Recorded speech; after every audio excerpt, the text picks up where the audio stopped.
SSC and railway maths YouTube channel पर आप सभी का बहुत बहुत हार्दिक स्वागत है। दोस्तों, आज की इस सेशन में हम लोग एक नए टॉपिक की शुरुआत करने जा रहे हैं जिसका नाम है एलसीएम एंड एचसीएफ। तो आइए हम लोग सेशन की शुरुआत करते हैं और डायरेक्ट हम लोग सवाल पे जा रहे हैं। उससे पहले मैं आपको एक चीज़ बता देता हूँ। देखिए, इस चैनल को शेयर करना, सब्सक्राइब करना, लाइक करना, कमेंट करना, ये सारी चीज़ें मैंने आपके ऊपर छोड़ रखी है। तो अगर सेशन अच्छा लगता है तो आपको दिल से शेयर और सब्सक्राइब करना है एंड लाइक और कमेंट्स भी करना है। अब आइए हम लोग सेशन की शुरुआत कर रहे हैं और सीधे हम लोग एलसीएम एचसीएफ की टॉपिक को स्टार्ट करने जा रहे हैं। देखिएगा, एलसीएम एचसीएफ का पहला सवाल। देखिए, सवाल को सॉल्व करने से पहले मैं आपको एक चीज़ क्लियर कर देता हूँ। एलसीएम एचसीएफ के कोई भी सवाल जब हम लोग सॉल्व करेंगे तो उसमें जो भी कंसेप्ट हमें लगाना होगा वो कंसेप्ट मैं आपको उस सवाल को सॉल्व करने के दौरान ही अच्छे से क्लियर करूंगा। तो इसका मतलब ये हुआ कि एलसीएम एचसीएफ के कोई भी कंसेप्ट मैं आपको अलग से अभी नहीं बताने वाला हूँ। जो भी सवाल हम लोग सॉल्व करेंगे और उस सवाल में जो भी कंसेप्ट हमें लगेगा कि आपको बताना चाहिए, वो कंसेप्ट मैं आपको उसी सवाल को सॉल्व करने के दौरान आपको बताऊँगा। अब आइए सेशन की शुरुआत करते हैं। एलसीएम एचसीएफ का पहला सवाल। देखिए, सवाल में दे रखा है कि दो संख्याओं का एलसीएम एचसीएफ का 56 गुना है। दो संख्याओं का एलसीएम एचसीएफ का 56 गुना है एवं एलसीएम और एचसीएफ का योगफल, एलसीएम एंड एचसीएफ का सम जो है वह 1710 है। दो संख्याओं में से एक संख्या 240 है, तो बताइए दूसरी संख्या क्या होगी। बहुत ही सिंपल सवाल है। देखिए, क्वेश्चन नंबर 1, एलसीएम एचसीएफ का पहला सवाल, क्वेश्चन नंबर 1। क्वेश्चन नंबर 1, यहाँ पे एलसीएम और एचसीएफ के बारे में एक रिलेशन दे रखा है कि दो संख्याओं का जो एलसीएम है, दो संख्याओं का जो एलसीएम है वह एचसीएफ का 56 गुना है। ऐसा सवाल में हमें दे रखा है। तो मैं मान लेता हूं कि उन दोनों संख्याओं का एचसीएफ जो रहा होगा वो x रहा होगा। अगर दोनों संख्याओं का एचसीएफ x रहा होगा तो उन्हीं दोनों संख्याओं का जो एलसीएम होगा वह कितना होगा, तो एलसीएम जो होगा वह एचसीएफ से 56 गुना है। तो एचसीएफ अगर x है तो एलसीएम जो होगा वह कितना हो जाएगा, 56x हो जाएगा। सवाल में दे रखा है। आगे प्रश्न में कहा है कि इन्हीं दोनों संख्याओं के एलसीएम और एचसीएफ का जो योग है वह आपको दे रखा है 1710 है। इन्हीं दोनों संख्या के एलसीएम और एचसीएफ का योग जो है वह 1710 है और दोनों संख्याओं में से एक संख्या 240 है। तो बताइए दूसरी संख्या क्या होगी। अब आप हमें ये बताइए कि यहाँ से उन दोनों संख्या के एलसीएम और एचसीएफ का योग क्या होगा। तो आप कहोगे कि आपने दोनों संख्याओं के एचसीएफ को x माना है, तो वहाँ से एलसीएम दोनों संख्या का 56x हो जाएगा। तो यहाँ से उन दोनों संख्या के एलसीएम और एचसीएफ का कुल योग होगा 56x प्लस x यानी कि 57x। यहाँ से उन्हीं दोनों संख्याओं के एलसीएम और एचसीएफ का कुल योग जो होगा वह 57x होगा। लेकिन वास्तव में उन्हीं दोनों संख्याओं का एलसीएम और एचसीएफ का कुल योग हमें सवाल में दे रखा है 1710 के बराबर है। अब आप हमें ये बताइए कि ये भी उन्हीं दोनों संख्या के एलसीएम और एचसीएफ का कुल योग है और ये भी उन्हीं दोनों संख्या के एलसीएम और एचसीएफ का योग है, तो क्या ये दोनों आपस में बराबर हो जाएगा। आप कहोगे बिल्कुल हो जाएगा। अब देखिए, 57x का मान अगर 1710 है तो यहाँ से x की वैल्यू आप आसानी से फाइंड कर सकते हो। देखिए, दोनों नंबर 19 से डिविजिबल है, तो ये हो जाएगा 19 तिया 57 और ये हो जाएगा 19 नमा 71 और लास्ट में एक जीरो है तो एक जीरो यहाँ पे चिपका दीजिए। अब देखिए, ये 3 से भी कट रहा है, कितने बार में, 30 बार में। तो यहाँ से आप पाओगे कि x की वैल्यू आपको मिल गया है कितना, 30। अब मैं आपसे एक चीज़ जानना चाहता हूँ कि ये जो x की वैल्यू आपने 30 निकाला है ये क्या है। तो आप कहोगे ये जो x की वैल्यू हमने 30 निकाला है ये बेसिकली उन दोनों संख्याओं का क्या है, एचसीएफ है। ये x की वैल्यू जो आपने 30 निकाला है ये बेसिकली उन दोनों नंबर का क्या है, एचसीएफ है। अब बताइए, उन दोनों संख्या का एचसीएफ आपको पता चल गया है तो उन दोनों संख्या का एलसीएम जो होगा वह होगा 56 गुने 30, ये भी हमें पता चल गया। अब इसको मल्टीप्लाई मत कीजिएगा, इसको आप ऐसे ही रहने दीजिए। अब देखिए, उन दोनों नंबर का, उन दोनों संख्याओं का एलसीएम पता है, एचसीएफ हमें पता है और दो संख्या में से एक संख्या भी हमें पता है, तो वहाँ से हम लोग दूसरी संख्या को आसानी से फाइंड कर सकते हैं। एलसीएम एचसीएफ का एक बेसिक सा कंसेप्ट है कि अगर किसी भी दो संख्या का एलसीएम एचसीएफ आपको दे दे और उन दोनों संख्या में से कोई भी एक संख्या आपको दे दे तो उस एक संख्या के जरिए आप दूसरी संख्या को भी फाइंड कर सकते हो। एलसीएम एचसीएफ का एक बेसिक सा कॉन्सेप्ट होता है। एलसीएम और एचसीएफ का जो प्रोडक्ट होता है, एलसीएम एचसीएफ का जो प्रोडक्ट होता है वो बेसिकली उन्हीं दोनों संख्याओं के प्रोडक्ट के इक्वल होता है। दो संख्याओं के जो एलसीएम एचसीएफ के प्रोडक्ट होंगे वही बेसिकली उन दोनों संख्याओं के प्रोडक्ट के इक्वल होंगे। ये बात आपको ध्यान में रखना है। तो बस यहाँ से मैंने आपको एक कंसेप्ट बताया है कि LCM into HCF equal to होता है first number first number into second number into second number. अब एलसीएम आपको पता है दोनों नंबर का, एचसीएफ आपको पता है दोनों संख्या में से एक संख्या आपको पता है, तो दूसरी संख्या हम लोग आसानी से इस फॉर्मूला के जरिए आप आसानी से निकाल सकते हो।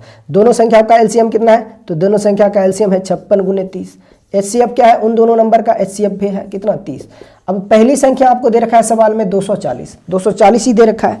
पहली संख्या अगर 240 है तो बताइए दूसरी संख्या क्या होगी, तो हमें निकालना है कितना, सेकेंड नंबर निकालना है। तो जस्ट यहाँ से आप सिंपली इसको कैलकुलेट कर सकते हो। देखिए इस 0 से ये 0 कैंसिल हो जाएगा, 3 से ये कैंसिल हो जाएगा कितने बार में, 8 बार में। तो ये 8 से कैंसिल हो जाएगा 7 बार में, तो 7 से ये कैंसिल, 7 इंटू 3 30 कितना हो जाएगा 210। तो यहाँ से हमें पता चल गया कि दूसरी संख्या जो होगी वह कितनी होगी 210 होगा, यानी कि सेकेंड नंबर जो होगा वह 210 होगा। और ये इस सवाल का उत्तर है। तो ऐसे जब भी सवाल होंगे उसको हम लोग ऐसे ही कैलकुलेट करेंगे। हमेशा एक चीज़ ध्यान रखिएगा, देखिए ये सब फॉर्मूला आपको प्रूव करने की कोई जरूरत नहीं है। यहाँ पर जो LCM into HCF equal to first number into second number लिखा है ये ऑलरेडी प्रूव्ड है। अगर आप चाहते हो इसको फिर भी वेरीफाई करना तो आप कोई भी दो नंबर लीजिए, उन दोनों नंबर का एलसीएम एचसीएफ निकाल लीजिए, तो आप पाओगे कि दोनों नंबर के एलसीएम एचसीएफ का जो प्रोडक्ट होगा वो बेसिकली उन दोनों नंबर के प्रोडक्ट के इक्वल होता है। तो ये चीजें प्रूव करने की कोई जरूरत नहीं है। अब आगे क्वेश्चन नंबर 2, सवाल में कहा है कि 6 घंटियां जो कि क्रमशः 3, 4, 6, 7, 8 और 12 सेकेंड के अंतराल पर बजती है, एक साथ बजना शुरू करती है तो कितने सेकेंड के बाद वे फिर से एक साथ बजेगी। देखिए एलसीएम एचसीएफ में ऐसे बहुत सारे सवाल आपको देखने को मिलेगा जहां पे सवाल में दे दिया जाएगा कि पहली घंटी इतने सेकेंड के बाद बजती है, दूसरी घंटी इतने सेकंड के बाद बजती है, तीसरी घंटी इतने सेकंड के बाद बजती है। और इसी तरह से सवाल में अंत में आपसे पूछा जाएगा सवाल में आपसे अंत में पूछा जाएगा कि बताइए वे सभी घंटियां एक साथ फिर से कब बजेगी। तो देखिए सभी घंटियों को एक साथ बजने में जो लगा समय होता है वो बेसिकली यहाँ पर जो आप छोटे छोटे नंबर दे रखे हो देख रहे हो, यानी कि पहली घंटियाँ इतने अंतराल पर, दूसरी घंटियाँ इतने अंतराल पर, तीसरी घंटियाँ इतने अंतराल पर, यानी कि जो इंटरवल का टाइम होता है उन सभी टाइम का आप एलसीएम निकाल लीजिए। तो एलसीएम जब आप निकालोगे, अंतराल वाला जो समय दे रखा है कि पहली घंटियाँ 3 सेकेंड के बाद, दूसरी घंटियाँ 4 सेकेंड के बाद, तीसरी घंटियाँ 6 सेकेंड के बाद, चौथी घंटियाँ 7 सेकेंड के बाद, पाँचवीं घंटियाँ 8 सेकेंड के बाद और छठी घंटियाँ 12 घंटे के बाद, 12 सेकेंड के बाद। तो इन सारे नंबर का जब आप एलसीएम निकालोगे तो एलसीएम के रूप में आपको जो एक नंबर मिलेगा वो बेसिकली वही टाइम होगा जहाँ पर वे सभी घंटियाँ एक साथ फिर से बजेगी। तो सभी घंटियों को एक साथ बजने में लगा समय बराबर होता है क्वेश्चन नंबर 2, सभी घंटियों को एक साथ बजने में लगा समय बराबर, सभी घंटियों को एक साथ बजने में लगा समय बराबर होता है। जो अंतराल आपको दे रखा है कि पहली घंटियां 3 सेकेंड के बाद, दूसरी घंटी 4 सेकेंड के बाद, तीसरी घंटी 6 सेकेंड के बाद, चौथी घंटी 7 सेकेंड के बाद, पाँचवीं घंटी 8 सेकेंड के बाद और छठी घंटी 12 सेकेंड के बाद बजती है।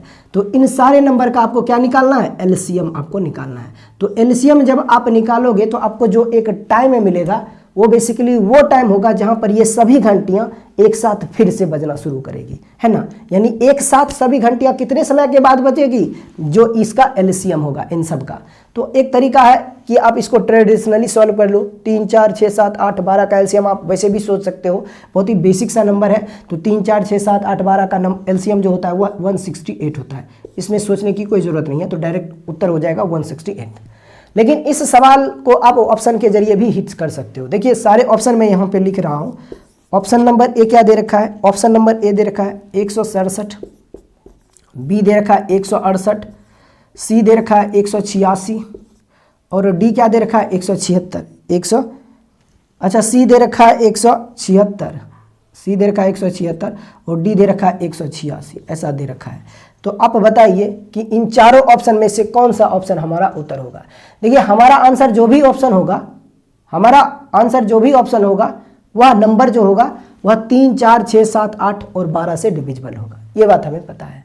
अगर आंसर हमारा 3, 4, 6, 7, 8, 12 से डिविजिबल है तो सबसे पहले आप ये चेक कीजिए कि कौन कौन सा ऑप्शन जो है वह 3 से डिविजिबल हो रहा है। यानी हमारा आंसर जो भी होगा वह 3 से भी डिविजिबल होगा, 4 से भी, 6 से भी, 7 से भी, 8 से भी, 12 से भी। तो बताइए क्या हमारा उत्तर ऑप्शन नंबर ए हो सकता है? तो ऑप्शन नंबर 167 दे रखा है। तो आपको चेक करना है कि क्या ये नंबर 3 से डिविजिबल है। तो देखिए 3 से, कोई भी नंबर अगर 3 से डिविजिबल है तो 3 का डिविजिबिलिटी रूल होता है कि सम ऑफ डिजिट जो होगा वह 3 से डिविजिबल होना चाहिए। तो यहाँ पे देखिए इन नंबर का जो सम है 7 6 13, 13 1 14, 14 3 से डिविजिबल नहीं है, इसलिए ये नंबर जो होगा वह हमारा उत्तर नहीं हो सकता है। यानी ये नंबर जो होगा वह हमारा आंसर नहीं होगा, क्योंकि ये नंबर 3 से डिविजिबल नहीं है। हमारा आंसर वही ऑप्शन होगा जो 3 से भी डिविजिबल होगा, इन सारे नंबर से डिविजिबल होगा, वही हमारा आंसर होगा। अब हमारा उत्तर ऑप्शन नंबर बी हो सकता है। तो हम सबसे पहले क्या चेक कर रहे हैं? ये चेक कर रहे हैं कि कौन सा ऑप्शन 3 से डिविजिबल है। तो क्या ये ऑप्शन नंबर बी 3 से डिविजिबल है? तो आप पाओगे कि यहाँ पर सम ऑफ डिजिट जो है वह 8 6 14 प्लस 1 15, यानी कि सम ऑफ डिजिट जो है वह 3 से डिविजिबल है। तो ऑप्शन नंबर बी हमारा उत्तर हो सकता है, क्योंकि 3 से डिविजिबल है। ऑप्शन सी हो सकता है, तो ऑप्शन सी भी नहीं हो सकता है, क्योंकि ये 3 से डिविजिबल नहीं है। अब ऑप्शन डी को चेक कीजिए, 8 6 14 1 15। तो ये ऑप्शन बी और ऑप्शन डी तीनों 3 से डिविजिबल है। तो जब हमने सिर्फ 3 से डिविजिबिलिटी का रूल चेक किया कि कौन सा ऑप्शन 3 से डिविजिबल है, तो हमें 2 ऑप्शन छट गया है। अभी भी 2 ऑप्शन हमारा बना हुआ है, ऑप्शन बी और डी। अब इन दोनों में से कोई एक ऑप्शन हमारा उत्तर होगा, किसी एक को छांटेंगे हमारा आंसर मिल जाएगा। अब देखिए 3 से डिविजिबिलिटी रूल आपने चेक कर लिया, तो आपको 4 से भी चेक करना है। बताइए कौन सा नंबर जो होगा, क्योंकि हमारा आंसर वही ऑप्शन जो होगा जो 4 से भी डिविजिबल हो, 3 के साथ साथ 4 से भी डिविजिबल हो। तो बताइए ऑप्शन नंबर डी आपको दिख रहा होगा कि 86। देखिए 4 से डिविजिबिलिटी रूल कहता है कि लास्ट 2 डिजिट 4 से डिविजिबल होना चाहिए। तो ऑप्शन नंबर डी को देखिएगा, इसके लास्ट के 2 डिजिट 86 दे रखा है, और 86 कभी भी 4 से डिविजिबल नहीं हो सकता है, इसलिए ऑप्शन नंबर डी भी हमारा उत्तर नहीं हो सकता है। अब 3 ऑप्शन को आपने छांट ही दिया है, अब एक ही ऑप्शन बचा है और यही हमारा उत्तर होगा। इसको चेक करने की कोई ज़रूरत नहीं है। ऐसे जब भी सवाल होंगे उसको हम लोग ऐसे ही सॉल्व करेंगे। अब आगे बढ़ते हैं क्वेश्चन नंबर 3 की ओर।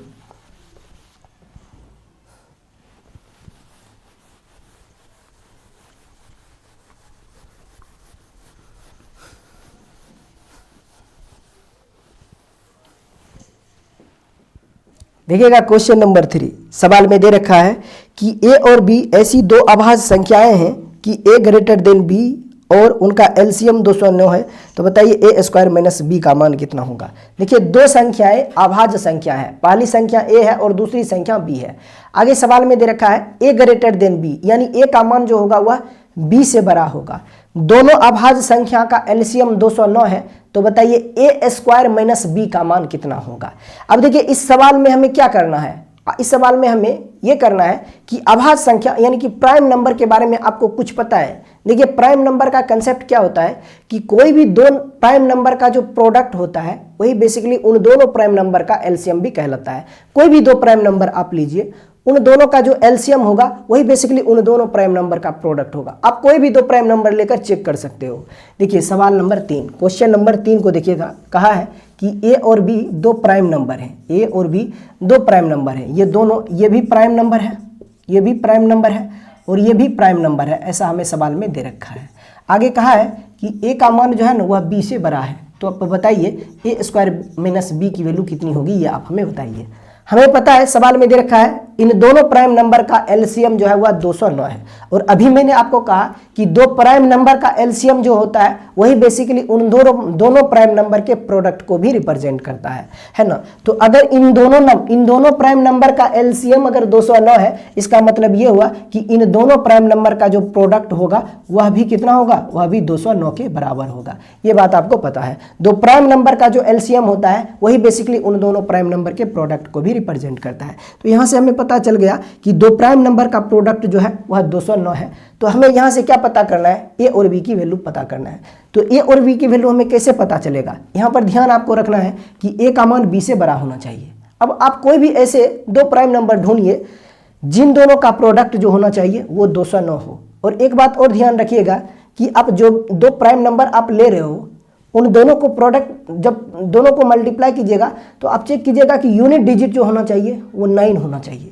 आप कुछ इस तरीके से स्मार्ट तरीके से सोचिए, 2 प्राइम नंबर जिन दोनों का प्रोडक्ट तो 209 हो लेकिन उसका यूनिट डिजिट जो होना चाहिए वो 9 हो, तो आपके दिमाग में आएगा कि ये चीज़ें हो सकती है 11 और 19। हमें पता है कि ए का मान अगर बी से बड़ा है तो ए की वैल्यू होगी 19, बी की वैल्यू जो होगी वह 11 होगी। देखिए ये सब सोचने में कोई बहुत ज़्यादा समय नहीं लगेगा।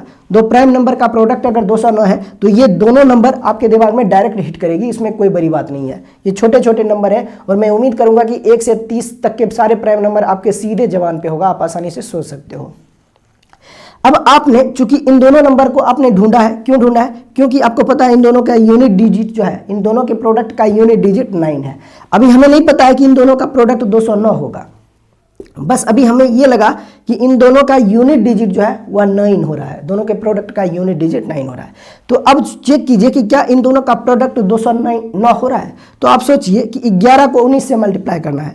काश यहाँ पर 20 होता तो 11 को 20 से गुना करते तो 11 दूना 20, 11 दूना कितना होता 22, यानी कि 220 हो जाता।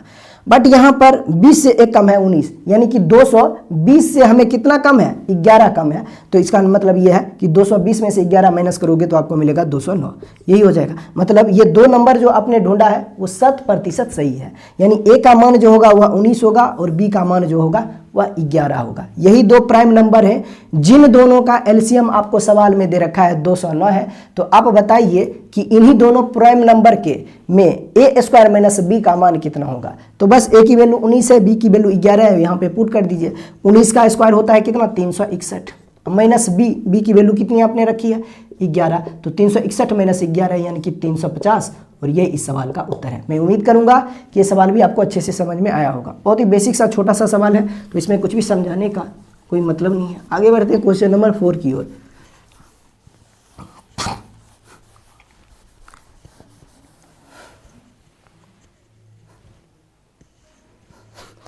देखिएगा क्वेश्चन नंबर 4, सवाल में कहा है कि 13 ABC 4 अलग अलग प्रकार की संख्याएं हैं और इन सभी संख्याओं में से प्रत्येक का जोड़ा 13,A, 13,B, 13,C है। इन चारों संख्याओं का HCF मोसो आपको दे रखा है 13 है, जहां पर ABC में से प्रत्येक का मान 60 से कम है। जबकि एक और स्टेटमेंट दे रखा है A का मान जो है ना वह B से छोटा है, A का मान B से छोटा है, जबकि C का मान B से बड़ा है। इसका मतलब ये हुआ कि C का मान सबसे बड़ा है और A का मान सबसे छोटा है और B का मान बीच में है। मतलब B की वैल्यू जो है वह C से छोटी है लेकिन A से बड़ी है। तो आपसे पूछा जा रहा है बताइए A प्लस C का मान कितना होगा। देखिए एक बार फिर से इस सवाल को हमें अच्छे से समझना होगा। सवाल में कहा है कि 4 संख्याएं हैं, चारों अलग अलग प्रकार की संख्याएं हैं। पहली संख्या 13 है, दूसरी संख्या A है, तीसरी संख्या B है और चौथी संख्या C है। इन चारों संख्याओं का HCF आपको दे रखा है कितना है? 13 है।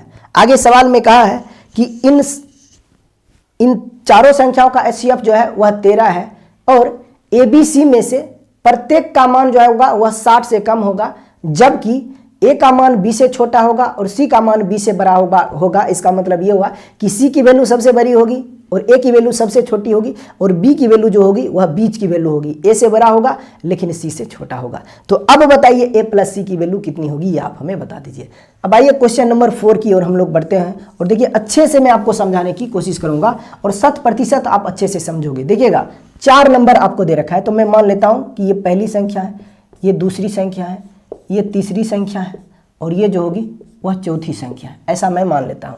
कहा पहली संख्या जो है ना वह 13 है, दूसरी संख्या A है, तीसरी संख्या B है और चौथी संख्या C है। ऐसा सवाल में हमें दे रखा है। आगे सवाल में कहा है कि इन संख्याओं का जो पेयर है वह है 13,A। पहला पेयर जो है वह है 13,A, दूसरा पेयर है 13,B और तीसरा पेयर है 13,C। ये हमें सवाल में दे रखा है। आगे सवाल में 2 और स्टेटमेंट दे रखा है कि ABC में से प्रत्येक का मान, ABC में से प्रत्येक का मान जो होगा ना वह 60 से कम होगा। ABC में से प्रत्येक का मान 60 से कम होगा। इसका मतलब यह हुआ कि ABC की जो भी वैल्यू होगी वह 60 से कम होगी। इतना बात ध्यान में रखना है। लास्ट स्टेटमेंट है कि A का मान जो है ना वह B से छोटा है लेकिन B का मान जो है वह C से छोटा है। इसका मतलब C की वैल्यू सबसे बड़ी है, A की वैल्यू सबसे छोटी है और B की वैल्यू जो है वह बीच की वैल्यू है। A से बड़ी है लेकिन C से छोटी है। तो अब आपको बताना क्या है कि A प्लस C बट्टे B का मान कितना होगा। अच्छा HCF भी दे रखा है। इन चारों संख्याओं का HCF हमें दे रखा है कितना है? इन चारों नंबर का HCF जो है वो सवाल में आपको दे रखा है 13। अब देखिए ये जो HCF आपको दे रखा है ना, तो इसके जरिए ये सवाल बहुत ज़्यादा आसान हो गया। आसान क्यों होगा? क्योंकि देखिए अगर इन चारों नंबर का HCF अगर 13 है तो इसका मतलब ये हुआ कि ये चारों नंबर जो भी होंगे ना वह 13 के मल्टीपल के फॉर्म में होंगे। क्योंकि अगर इन चारों नंबर का HCF 13 है तो HCF का मतलब क्या होता है कि सभी नंबर में से मैक्सिमम फैक्टर क्या हो सकता है, मैक्सिमम कॉमन क्या हो सकता है ना। तो अगर इन चारों नंबर का HCF 13 है, इसका मतलब यह है कि इन चारों नंबर का जो मल्टीपल रहा होगा वह 13 रहा होगा। ये बात हमें पता है। अब चूंकि पहली संख्या 13 दे रखा है तो दूसरी संख्या यानी A का मान जो भी होगा वह भी 13 का मल्टीपल होगा, B का मान जो भी होगा वह भी 13 का मल्टीपल होगा और C का मान जो भी होगा वह भी 13 का मल्टीपल होगा। इतना बात हमें पता है। अब आपको ये चेक करना है कि ABC की वैल्यू क्या क्या पॉसिबल हो सकता है। बताइए, हमें पता है कि ABC का मान जो होगा वह 13 का मल्टीपल होगा और हमें यह भी पता है कि ABC में से प्रत्येक का मान 60 से कम होगा। तो बताइए ABC की वैल्यू क्या क्या हो सकती है। क्या A का मान जो है वह 13 हो सकता है? आप कहोगे हो सकता है क्योंकि ये 13 का मल्टीपल है। B का मान क्या हो सकता है? 26 हो सकता है, बिल्कुल हो सकता है। और C का मान क्या हो सकता है? 39 हो सकता है, ये भी हो सकता है। क्या ये जो 3 नंबर मैंने लिखा है ABC की वैल्यू, क्या ये पॉसिबल है? तो आप में से कुछ स्टूडेंट कहेंगे कि सर ये पॉसिबल है, क्योंकि हमारा क्वेश्चन का जो स्टेटमेंट दे रखा है वो हमें पता है कि अगर इन चारों नंबर का HCF अगर 13 है, इसका मतलब ये हुआ कि ABC में से ABC की जो भी वैल्यू होगी वह 13 की मल्टीपल होगी।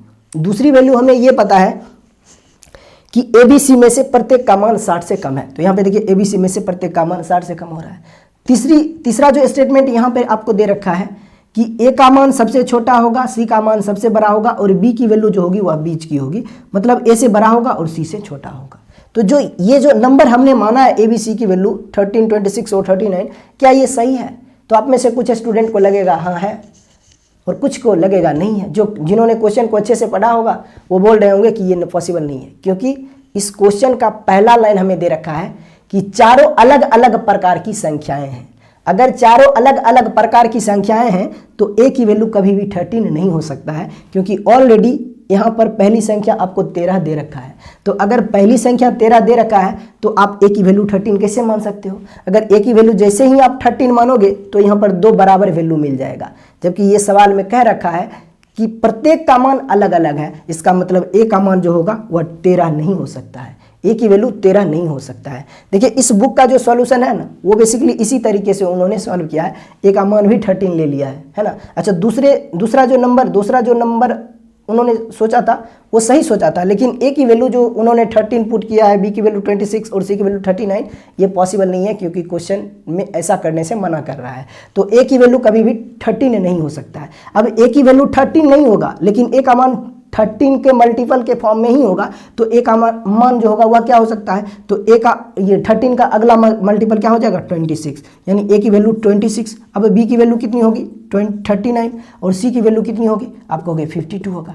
अब आप हमें ये बताइए क्या C की वैल्यू 65 हो सकती है? आप कहोगे नहीं हो सकता है, क्योंकि अगर C का मान 65 हम ले सकते हैं क्योंकि 13 का मल्टीपल है, लेकिन जैसे ही C की वैल्यू हम 65 लेते हैं तो यहाँ पर जो ये स्टेटमेंट दे रहा है वो गलत हो जाएगा, क्योंकि सवाल में कहा है कि तीनों में से प्रत्येक का मान 60 से कम होना चाहिए। तो यहाँ पर अब हमने जो 3 नंबर सोचा है वो 100% सही है कि A का मान 26 होगा, B का मान 39 होगा और C का मान जो होगा वह 52 होगा। देखिए इन चारों संख्याओं का HCF 13 हो रहा है, इसमें से प्रत्येक का मान 60 से कम हो रहा है। A की वैल्यू सबसे छोटी है, B की वैल्यू बीच की है और C की वैल्यू सबसे बड़ी है। तो ये जो 3 नंबर मैंने सोचा है ये 100% सही है, यानी यही वो नंबर पॉसिबल है जिसमें ABC की वैल्यू 26, B की वैल्यू 39 और C की वैल्यू 52 होगा। तो आपको बताना है कि बताइए A + C बट्टे B का मान क्या होगा। हमें पता है A की वैल्यू 26, C की वैल्यू कितना है 52 अपॉन B की वैल्यू कितना है 39। तो यहाँ पे देखिए 26 + 52 होता है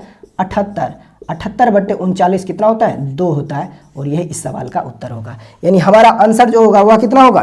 2 होगा। यानी हमारा उत्तर जो होगा वह होगा ऑप्शन नंबर बी। मैं उम्मीद करूंगा कि ये सवाल आपको अच्छे से समझ में आया होगा, कहीं पर कोई कन्फ्यूजन नहीं रहा होगा। आगे बढ़ते हैं क्वेश्चन नंबर 5 की ओर। इस सवाल में कहा है कि 2 संख्याओं का LCM HCF का 22 गुना है। LCM और HCF का योग 276 है और 2 संख्याओं में से एक संख्या अगर 132 है तो बताइए दूसरी संख्या क्या होगी। क्वेश्चन नंबर 1 और क्वेश्चन नंबर 5 दोनों का पैटर्न सेम है, तो हम लोग आसानी से इसको सॉल्व कर सकते हैं। बहुत ही सिंपल सवाल है। कहा एलसीएम और एचसीएफ का जो रिलेशन है वो दे रखा है कि 2 नंबर का जो एचसीएफ हो, 2 नंबर का जो एलसीएम होगा वह एचसीएफ का 22 गुना है। तो मैं मान भी 2 संख्याओं का एचसीएफ जो होगा वह x होगा। अगर उन 2 संख्याओं का एचसीएफ x होगा तो उन्हीं दोनों संख्याओं का जो एलसीएम होगा वह एचसीएफ से 22 गुना है, तो एलसीएम जो होगा वह 22x होगा। इसमें आपको कोई आपत्ति नहीं होना चाहिए। अब 2 संख्याओं, उन्हीं दोनों संख्याओं का एचसीएफ x है और उन्हीं दोनों संख्या का एलसीएम 22x है। आगे सवाल में कहा कि उन्हीं दोनों संख्या के एलसीएम और एचसीएफ का जो योग है वो हमें सवाल में दे रखा है 276 है। अब आप हमें ये बताइए कि यहाँ से एलसीएम और एचसीएफ का योग कितना है। उन दोनों संख्या के एलसीएम और एचसीएफ का योग कितना है, तो आप कहोगे उन्हीं दोनों संख्या का एचसीएफ को आपने x माना है, तो उन्हीं दोनों संख्या का एलसीएम आपको मिला है 22x। तो यहाँ से उन दोनों संख्या के एलसीएम और एचसीएफ का योग जो होगा वह 23x होगा, 23x हो जाएगा। यहाँ पर उन्हीं दोनों संख्या के एलसीएम और एचसीएफ का योग जो होगा वह 23x होगा, लेकिन वास्तव में उन्हीं दोनों संख्या के एलसीएम और एचसीएफ का योग जो है वह 276 के बराबर है। अब देखिए ये भी उन्हीं दोनों संख्या के एलसीएम एचसीएफ का योग है और ये भी उन्हीं दोनों नंबर के एलसीएम और एचसीएफ का सम है। तो दोनों अगर एक ही संख्या के एलसीएम और एचसीएफ का योग है तो इसलिए आपस में क्या होगा, बराबर हो जाएगा। तो यहाँ से आप इसको सॉल्व कर दीजिए। यहाँ पे देखिए x की वैल्यू हो जाएगा कितना, 23 से इसको कैंसिल कीजिए, 23 एकम 23, रिमाइंडर आपको मिल जाएगा कितना 4, और फिर यहाँ पर लास्ट में 6 दे रखा है यानी 46, 46 को 23 से डिवाइड कीजिए तो हो जाएगा 23 दूना 46 होता है। तो x की वैल्यू आपको मिल गया कितना 12। अब ये x की जो वैल्यू आपको मिला है 12, ये बेसिकली उन दोनों नंबर का क्या है, एचसीएफ है। अब दोनों नंबर का एचसीएफ अगर 12 है तो उन दोनों नंबर का एलसीएम जो होगा वह होगा 22 गुना 12। तो अब दोनों नंबर का एलसीएम पता है, एचसीएफ पता है, दोनों नंबर में से एक नंबर आपको पता है 132 है, तो दूसरी संख्या हम लोग आसानी से फाइंड कर सकते हैं। मैंने आपको कहा है कि एलसीएम और एचसीएफ का जो प्रोडक्ट होता है, 2 नंबर के एलसीएम और एचसीएफ का जो प्रोडक्ट होता है वो बेसिकली उन्हीं दोनों नंबर के प्रोडक्ट के इक्वल होता है। पहली संख्या यानी गुने दूसरी संख्या। 2 संख्याओं के एलसीएम और एचसीएफ का जो प्रोडक्ट होता है उन्हीं दोनों संख्या के प्रोडक्ट के इक्वल होता है। ये बात हमें पता है अच्छे से। अब एलसीएम पता है आपको, उन दोनों नंबर का एचसीएफ आपको पता है, दोनों नंबर में एक नंबर आपको पता है, तो वैल्यू पुट कर दीजिए। एलसीएम की जगह पे आप पुट कर दीजिए 22 गुने 12 इंटू एचसीएफ के जगह पे 12। 2 नंबर में से एक नंबर आपको पता है 132 है, तो दूसरी संख्या आप आसानी से निकाल सकते हो, दूसरी संख्या यानी कि सेकंड नंबर। तो देखिए ये 12 से ये कैंसिल हो जाएगा कितने बार में, 11 बार में, क्योंकि 12 दहें 120 होता है और 120 में जब 12 जोड़ोगे तो 132 यानी 11 बार में ये कटेगा और 11 से ये कैंसिल हो जाएगा कितने बार में, 11 दूना 22। तो आपको दूसरा नंबर मिल रहा होगा 12 गुना 2 यानी कि 24, यानी कि दूसरी जो संख्या होगी वह कितनी होगी, वह 24 होगी और यही इस सवाल का उत्तर होगा। देखिएगा क्वेश्चन नंबर 6 को देखिए। कहा 3 संख्याएं 3:8:15 के अनुपात में है। उन तीनों संख्याओं का एलसीएम 8280 है, तो बताइए उन्हीं तीनों संख्याओं का एचसीएफ कितना होगा, ये आप बताइए। बहुत ही सिंपल सवाल है। कहा है कि पहली संख्या अनुपात दूसरी संख्या अनुपात तीसरी संख्या। इन तीनों संख्याओं के अनुपात आपको दे रखा है 3:5:8:3:8:15 के अनुपात में है। यानी कि पहली संख्या अगर अनुपात में 3 होगी तो दूसरी संख्या अनुपात में 8 होगी और तीसरी संख्या अनुपात में 15 होगी। इन तीनों नंबर का एलसीएम हमें सवाल में दे रखा है, सवाल में दे रखा है कितना, 8280। तो बताइए इन तीनों नंबर का एचसीएफ कितना होगा, ये आपको पता करना है। बहुत ही साधारण सवाल है। मैं आपसे एक चीज़ जानना चाहता हूँ कि बताइए कि काश अगर ये होता कि पहली संख्या अनुपात में 3 ही होता, दूसरी संख्या भी अनुपात में 8 होता और तीसरी संख्या अनुपात में 15 होता, तो यहाँ से इन तीनों नंबर का एलसीएम क्या होता। तो आप कहोगे अगर पहली संख्या 3 है, पहली संख्या अनुपात में 3 है और दूसरी संख्या अनुपात में 8 है और तीसरी संख्या अगर अनुपात में 15 है, तो यहाँ से इन तीनों नंबर का एलसीएम जो होता वह अनुपात में कितना होता। तो यहाँ से इन तीनों नंबर का एलसीएम जो होता वह अनुपात में 3, 8, 15 का एलसीएम होता है 120। यहाँ से इन तीनों नंबर का एलसीएम जो होता है वह अनुपात में 120 होता है।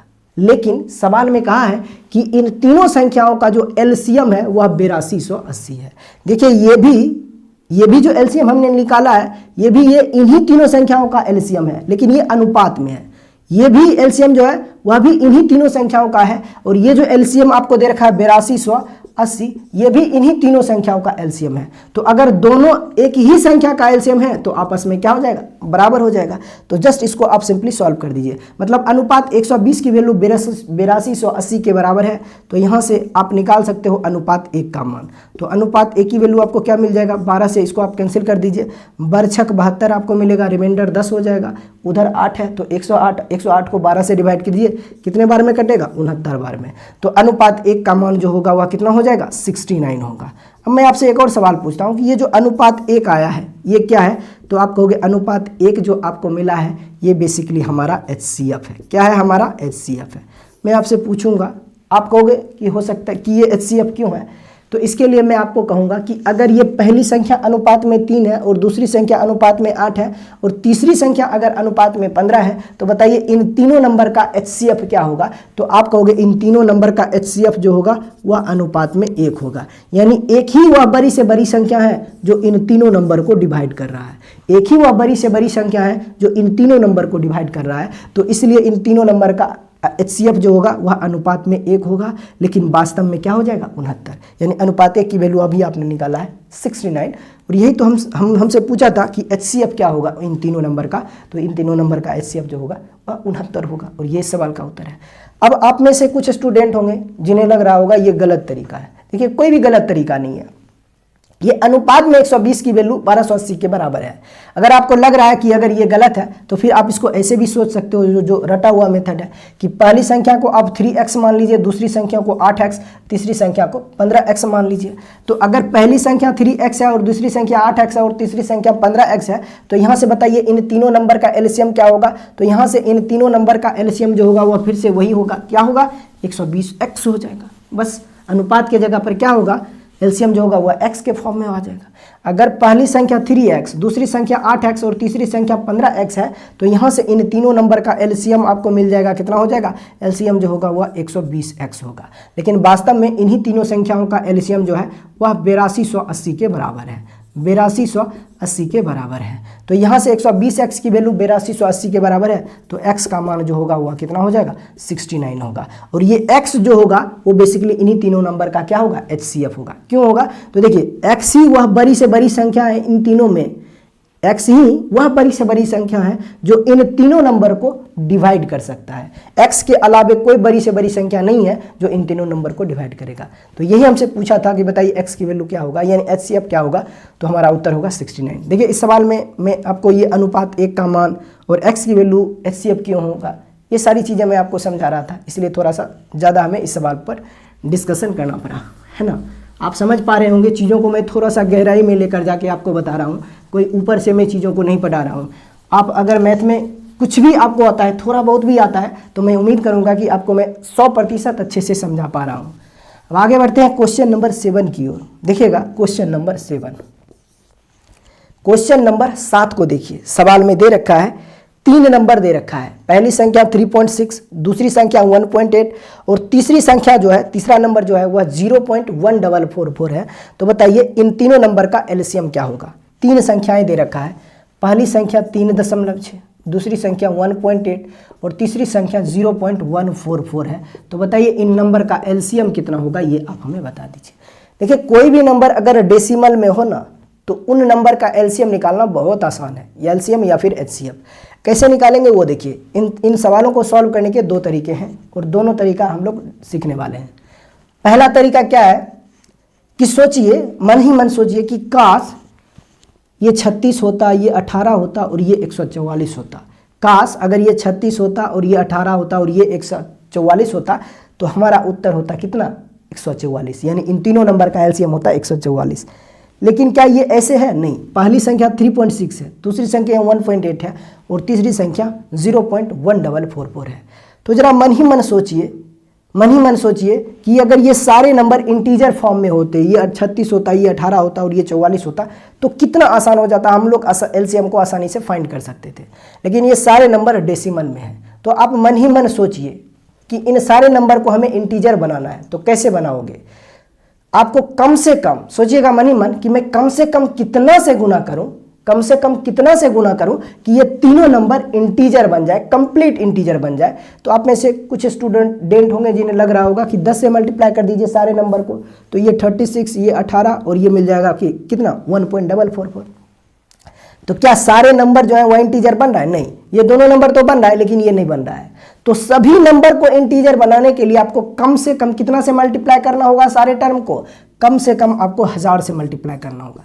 कितना से? 1000 से। अगर इन सारे नंबर को, यानी ब्रैकेट के अंदर जितने भी नंबर हैं उन सारे नंबर को अगर आप 1000 से मल्टीप्लाई कर देते हो तो ये सारे नंबर जो होंगे वह इंटीजर फॉर्म में आ जाएगा। देखिए सारे नंबर को अगर आप 1000 से मल्टीप्लाई करोगे तो ये हो जाएगा 3600, ये हो जाएगा 1800 और ये हो जाएगा कितना? ये हो जाएगा 144। अब देखिए इन तीनों नंबर का एलसीएम कितना आसानी से आप निकाल सकते हो, उत्तर आपका मिल जाएगा कितना? 3600। यानी कि इन तीनों नंबर का एलसीएम जो होगा वह कितना हो जाएगा?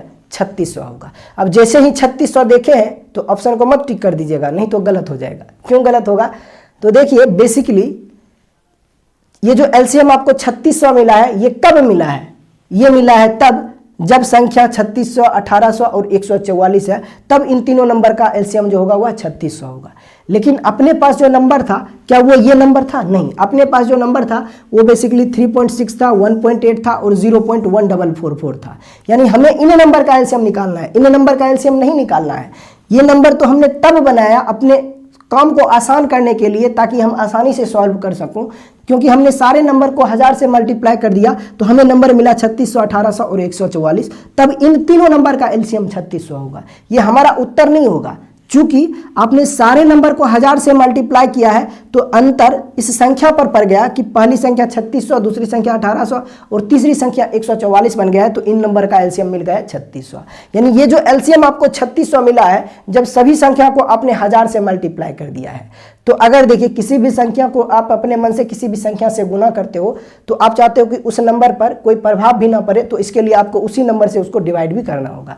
अब देखिए सारे नंबर को हमने अगर 1000 से मल्टीप्लाई किया है तो सारे नंबर को हमें 1000 से डिवाइड भी करना होगा ताकि इसके वास्तविक मान पे कोई प्रभाव ना पड़े। तो सारे नंबर को जब आप 1000 से डिवाइड करोगे तो इसका मतलब एलसीएम को भी आप 1000 से डिवाइड करोगे, जो यहाँ पर आपको मिला है। तो यहाँ से जो एक्चुअल एलसीएम आपका मिलेगा वो हमारा हो जाएगा कितना? 2 0 से कैंसिल होगा और एक डेसिमल यहाँ पे आ जाएगा, तो आपका उत्तर हो जाएगा 3.6 और ये हमारा उत्तर होगा, है ना। ये चीज़ आपको ध्यान में रखना है। एग्जैक्ट जो हमारा आंसर होगा वो होगा 3.6। देखिए देता हूँ, कोई भी नंबर लीजिए अपने मन से, जैसे मैंने 12 ले लिया। अब इस 12 में आप किसी भी नंबर से मल्टीप्लाई कर दीजिए और आपको उत्तर चाहिए सिर्फ 12 ही। यानी कि आप 12 के साथ कुछ भी कीजिए लेकिन आंसर पर कोई प्रभाव नहीं पड़ना चाहिए। इसके लिए आपको क्या करना होगा? मैं आपसे कहूँगा कि इस 12 में एक नंबर से मल्टीप्लाई कर दीजिए लेकिन आंसर फिर भी 12 ही आना चाहिए। तब आपको क्या करोगे? तो आप कहोगे सर सिंपल सी बात है, 1 से मल्टीप्लाई कर दीजिए, उत्तर 12 मिल जाएगा। लेकिन एक के अलावा क्या क्या सोचा जा सकता है? तो आप कहोगे कि किसी भी नंबर से मल्टीप्लाई ही करना है तो मैं 10 से मल्टीप्लाई कर देता हूँ। अब 12 में जैसे ही 10 से मल्टीप्लाई करोगे तो देखिए रिजल्ट आपको 120 मिल रहा है, लेकिन हमें चाहिए उत्तर 12 के ही रूप में। तो हमें क्या करना होगा कि जिस नंबर से हमने अपने मन से मल्टीप्लाई किया है उसी नंबर से हमें इसको डिवाइड भी करना होगा ताकि इसके वास्तविक मान पे कोई प्रभाव ना पड़े। तो देखिए 10 से 10 कैंसिल हो रहा है और पहले भी आंसर 12 था और अब भी आंसर 12 आ रहा है। तो यही चीज़ें मैं आपको यहाँ पे समझाने की कोशिश कर रहा था और मैं उम्मीद कर रहा हूँ कि ये चीज़ें आपको अच्छे से समझ में आ रहा होगा, है ना। अब आगे बढ़ते हैं क्वेश्चन नंबर 8 की ओर। अच्छा, इस सवाल को आप फ्रैक्शन के जरिए भी सॉल्व कर सकते हो, वो तरीका भी देख लीजिए। इस सवाल को आप फ्रैक्शन मेथड से भी सॉल्व कर सकते हो, वो मेथड भी आप सीख लीजिए। अब देखिए इस सवाल को फ्रैक्शन से कैसे किया जा सकता है वो तरीका भी देख लीजिए। जैसे देखिए 3.6 है तो इसको हम लोग क्या लिख सकते हैं? डेसिमल हटाइएगा तो ये हो जाएगा कितना? 36/10। 36/10 ये हो जाएगा 18.10 और ये हो जाएगा 144/1000। ये हो जाएगा, यही हो जाएगा। सबका डेसिमल अगर आप हटाओगे तो आपको ये फ्रैक्शन मिलेगा। अब देखिए कोई भी नंबर अगर फ्रैक्शन फॉर्म में है, इस फॉर्म में हो, देखिए यहाँ पे ध्यान से, कोई भी नंबर अगर इस फॉर्म में हो, न्यूमरेटर बट्टे डिनोमिनेटर, कोई भी नंबर अगर इस फॉर्म में हो मतलब कि फ्रैक्शन फॉर्म में हो और उसका आप चाहते हो एलसीएम निकालना, तो आपको क्या करना है कि न्यूमरेटर में जितने भी नंबर हैं उन सारे नंबर का आपको क्या निकालना है? एलसीएम निकालना है। और डिनोमिनेटर के जितने भी टर्म होंगे उसका आपको क्या निकालना है? एचसीएफ निकालना है। तो यही जो होगा वह उन फ्रैक्शन का एलसीएम कहलाएगा। तो बस यही क्रिया हमें यहाँ पे करना है। बस हमें क्या करना है? इन सारे नंबर में जो न्यूमरेटर में है उसका आपको एलसीएम निकालना है और नीचे वाला का एचसीएफ निकालना है। तो जो रिजल्ट मिलेगा वही इस फ्रैक्शन का एलसीएम कहलाएगा। अब क्या कीजिए कि इस फ्रैक्शन को आप थोड़ा सा छोटा कर लीजिए। तो इसके लिए मैं क्या कर सकता हूँ, इसे लिख सकता हूँ 18/5, तो ये हो जाएगा 9/5 और ये क्या हो जाएगा, 8 से ये डिवाइड हो रहा है क्या, हाँ 18 × 8 144 होता है। तो ये हो जाएगा कितना, ये हो जाएगा 18, ये हो जाएगा 18। अब बट्टे 8 से इसको डिवाइड करोगे तो कितने बार में ये कटेगा, 125 बार में, ये 125 बार में कट जाएगा। तो अब देखिए इन तीनों नंबर का, क्योंकि इस फ्रैक्शन का हमें एलसीएम निकालना है, इस फ्रैक्शन का हमें एलसीएम निकालना है, तो न्यूमरेटर में जितने भी नंबर हैं उन सब का आप एलसीएम निकाल दीजिए। तो देखिए 18 9 18 का एलसीएम कितना होगा, 18 होगा। और नीचे वाले नंबर का आपको क्या निकालना है, एचसीएफ निकालना है। तो 5,5 और 125 का एचसीएफ जो होगा वह 5 होगा। अब 18/5 कहने का मतलब होता है 3.6 और ये सवाल का उत्तर है। तो आप फ्रैक्शन के जरिए भी इस सवाल को सॉल्व कर सकते हो, है ना। दोनों संख्याओं का योगफल 75 है, तो बताइए बड़ी संख्या क्या होगी, ये आप हमें बताइए। यानी कि दो संख्या का एलसीएम आपको दे रखा है 90, उन्हीं दोनों संख्या का एचसीएफ आपको दे रखा है 15 और उन्हीं दोनों संख्या का योगफल भी आपको दे रखा है 75। तो बताइए बड़ी संख्या क्या होगी। अब देखिए क्या होगा कि आप कोई भी सवाल ना पढ़ के डायरेक्ट पेन चलाना मत शुरू कर दीजिए, क्योंकि कुछ सवाल ऐसे होते हैं जिसको अगर आप पेन से सॉल्व करोगे तो हो सकता है 10 सेकंड में सॉल्व होगा, लेकिन उसको अगर मेंटली सॉल्व करना चाहोगे तो वो सेकंडों में हो जाएगा। तो ये कुछ ऐसा ही सवाल है, जैसे कि इस सवाल में एलसीएम, दो नंबर का एलसीएम एचसीएफ दे रखा है, एलसीएम 90 है, एचसीएफ 15 है और उन्हीं दोनों नंबर का सम आपको दे रखा है 75 है। तो आप क्या वो दो नंबर नहीं ढूंढ सकते हो, आप कहोगे बिल्कुल ढूंढ सकते हैं। हमें वो दो नंबर ढूंढना है जिन दोनों का योग 75 हो, एचसीएफ 15 हो और एलसीएम 90 हो। तो आपके दिमाग में चीज़ें तुरंत रिप्लाई करेगी कि ये नंबर हो सकता है 45 और 30, क्योंकि सम जो है वो 75 है और एचसीएफ 15 है और एलसीएम दोनों का 90 होना चाहिए। तो ये नंबर जो होंगे वह क्या होगा, 30 और 45 होगा। तो हमसे पूछा था कि बड़ी संख्या क्या होगी, तो बड़ी संख्या जो होगी वह 45 होगी और यही सवाल का उत्तर होगा। लेकिन अगर इस सवाल को हमें सॉल्व करना हो तो कैसे सॉल्व करेंगे वो जरा देखिए। सवाल में कहा है कि दो नंबर के एलसीएम आपको दे रखे हैं, दो नंबर के एलसीएम आपको कितना दे रखा है, 90 है। उन्हीं दोनों नंबर का एचसीएफ आपको कितना दे रखा है, 15 है और उन्हीं दोनों नंबर का सम आपको दे रखा है कितना है, सम 75 है। सम दे रखा है, दो संख्याओं का योगफल जो है वो आपको दे रखा है 75 है। तो बताइए बड़ी संख्या क्या होगी, ये आप हमें बताइए। बड़ी संख्या निकालने के लिए हमें दोनों संख्या चाहिए, तभी हम पता कर सकते हैं कि छोटी संख्या कौन सी है और बड़ी संख्या कौन सी है। तो इसके लिए हमें दोनों संख्या चाहिए। अब दोनों संख्या कैसे हम पता करते हैं वो जरा देखिए। दो नंबर का एलसीएम 90 है, एचसीएफ अगर 15 है, तो अब बताइए अगर किसी भी दो संख्या का एचसीएफ 15 है, इसका मतलब क्या हुआ, इसका मतलब ये हुआ कि वो दोनों नंबर जो होगा वह 15 के मल्टीपल के फॉर्म में होगा। अगर किसी भी दो संख्या का एचसीएफ 15 है, इसका मतलब ये हुआ कि वो दोनों संख्याएं जो होगी वह 15 का मल्टीपल होगा। इतना हमें पता है, 15 का क्या होगा, गुणनखंड होगा। तो यहाँ से मैं क्या कर लेता हूँ, यहाँ से मैं मान लेता हूँ, जरा देखिएगा, यहाँ से मैं मान लेता हूँ कि ये मान लीजिए ये पहली संख्या है और ये दूसरी संख्या है, ठीक। हमें पता है कि दोनों ही संख्या अगर 15 का मल्टीपल ही है, दोनों संख्याएं जो है वह 15 के मल्टीपल के फॉर्म में है। तो मैं मान लेता हूं कि पहली संख्या जो होगी वह 15x होगी, तो दूसरी संख्या जो होगी वह 15y होगी। अब पहली संख्या 15x है और दूसरी संख्या जो है वह 15y है। तो इन दोनों का जोड़ कितना होगा, तो इन दोनों का जोड़ जो होगा वह होगा 15 × x प्लस y हो जाएगा, क्योंकि दोनों में से 15 कॉमन ले लीजिए तो दोनों का जोड़ जो होगा वह 15 × x प्लस y के बराबर हो जाएगा। ये बात आपको पता है, ठीक है। लेकिन इन्हीं दोनों संख्याओं का जोड़ आपको सवाल में दे रखा है कितना है, 75 है। देखिए उन्हीं दोनों संख्याओं का जोड़ आपको दे रखा है 75, जिसका एचसीएफ 15 और एलसीएम 90 है। तो मैंने मान लिया कि पहली संख्या अगर 15x होगी तो दूसरी संख्या 15y होगी। तो यहाँ से उन दोनों संख्याओं का योग आपने निकाला है 15 × x प्लस y। लेकिन सवाल में हमें दे रखा है कि उन्हीं दोनों संख्याओं का योगफल जो है वह 75 के बराबर है। अब दोनों एक ही संख्या की बात हो रही है दोनों जगह, तो इसलिए ये दोनों आपस में बराबर होगा। तो यहाँ से 15 × 5 = 75, तो आपको मिल गया x प्लस y का मान जो होगा वह 5 के बराबर होगा। अब मैं आपसे एक सवाल पूछूंगा कि बताइए x प्लस 5 की जो वैल्यू आपको मिला है, x प्लस y की वैल्यू जो आपको 5 मिला है, ये है क्या? ये जो x प्लस y का मान 5 आपको मिला है ये क्या है? तो आप कहोगे ये जो x प्लस वाई का मान हमें 5 मिला है, ये बेसिकली हमारा एलसीएम का एक फैक्टर होगा। यानी x प्लस वाई की वैल्यू जो ये 5 आपको मिला है, ये आपके एलसीएम का एक फैक्टर होगा, है ना। लेकिन मैं आपसे फिर भी पूछूंगा कि ये एलसीएम का तो एक फैक्टर है ही, लेकिन उसके अलावे क्या है, तो आपके दिमाग में संदेह पैदा होगी। तो मैं आपको कहूंगा ये जो x प्लस वाई बराबर आपको 5 मिला है, ये बेसिकली एलसीएम का तो एक फैक्टर है ही, लेकिन ये वैसे 2 नंबर का जोड़ है जिसका HCF जो होगा वह 5 होगा। ये जो x प्लस वाई की वैल्यू 5 आपको मिला है, ये बेसिकली वैसे 2 नंबर का जोड़ है जिसका HCF जो होगा वह क्या होगा, HCF जो होगा वह 1 होगा। तो बताइए x और y की वैल्यू कितने संभव है, x और y की वैल्यू क्या क्या पॉसिबल हो सकता है जहां पर दोनों का जोड़ 5 हो और HCF 1 हो। तो आपके दिमाग में आएगा कि हो सकता है ये 1 हो जाए और ये 4 होगा, दोनों का जोड़ 5 है और HCF 1 होगा, तो ये पेयर पॉसिबल है। दूसरा पेयर क्या हो सकता है, दूसरा पेयर हो सकता है 2 और 3 का, 2 और 3 का। यहाँ पे देखिए दोनों का जोड़ 5 हो रहा है, दोनों का जोड़ 5 हो रहा है, दोनों का जोड़ 5 हो रहा है, और दोनों का HCF भी कितना आ रहा है, 1 आ रहा है। तो इसका मतलब ये पेयर भी पॉसिबल है कि नहीं है। तो यहाँ से हमें 2 पेयर मिल गया है, लेकिन यहाँ से भी आप डायरेक्ट आंसर नहीं निकाल सकते हो। एक और रिलेशन हमें दे रखा है, एक और रिलेशन दे रखा है कि दोनों नंबर का एलसीएम भी हमें सवाल में दे रखा है, तो एलसीएम के जरिए भी हमें इसको सॉल्व करना होगा। अब देखिए चूंकि पहली संख्या अगर 15x है और दूसरी संख्या 15 हुआ है, तो इन दोनों नंबर का एलसीएम कितना होगा, तो आप कहोगे इन दोनों नंबर का एलसीएम जो होगा वो आपको होगा 15xy, इतना ही होगा। लेकिन वास्तव में इन्हीं दोनों नंबर का एलसीएम हमें सवाल में दे रखा है 90 है। तो दोनों एक ही संख्या के बाद दोनों एक ही संख्या के बारे में बात हो रही है, तो इसलिए आपस में बराबर होगा। 15xy की वैल्यू अगर 90 के बराबर है, तो यहाँ से xy का मान जो होगा वह कितना के बराबर होगा, 6 के बराबर होगा। 15 6 के कितना होता है 90।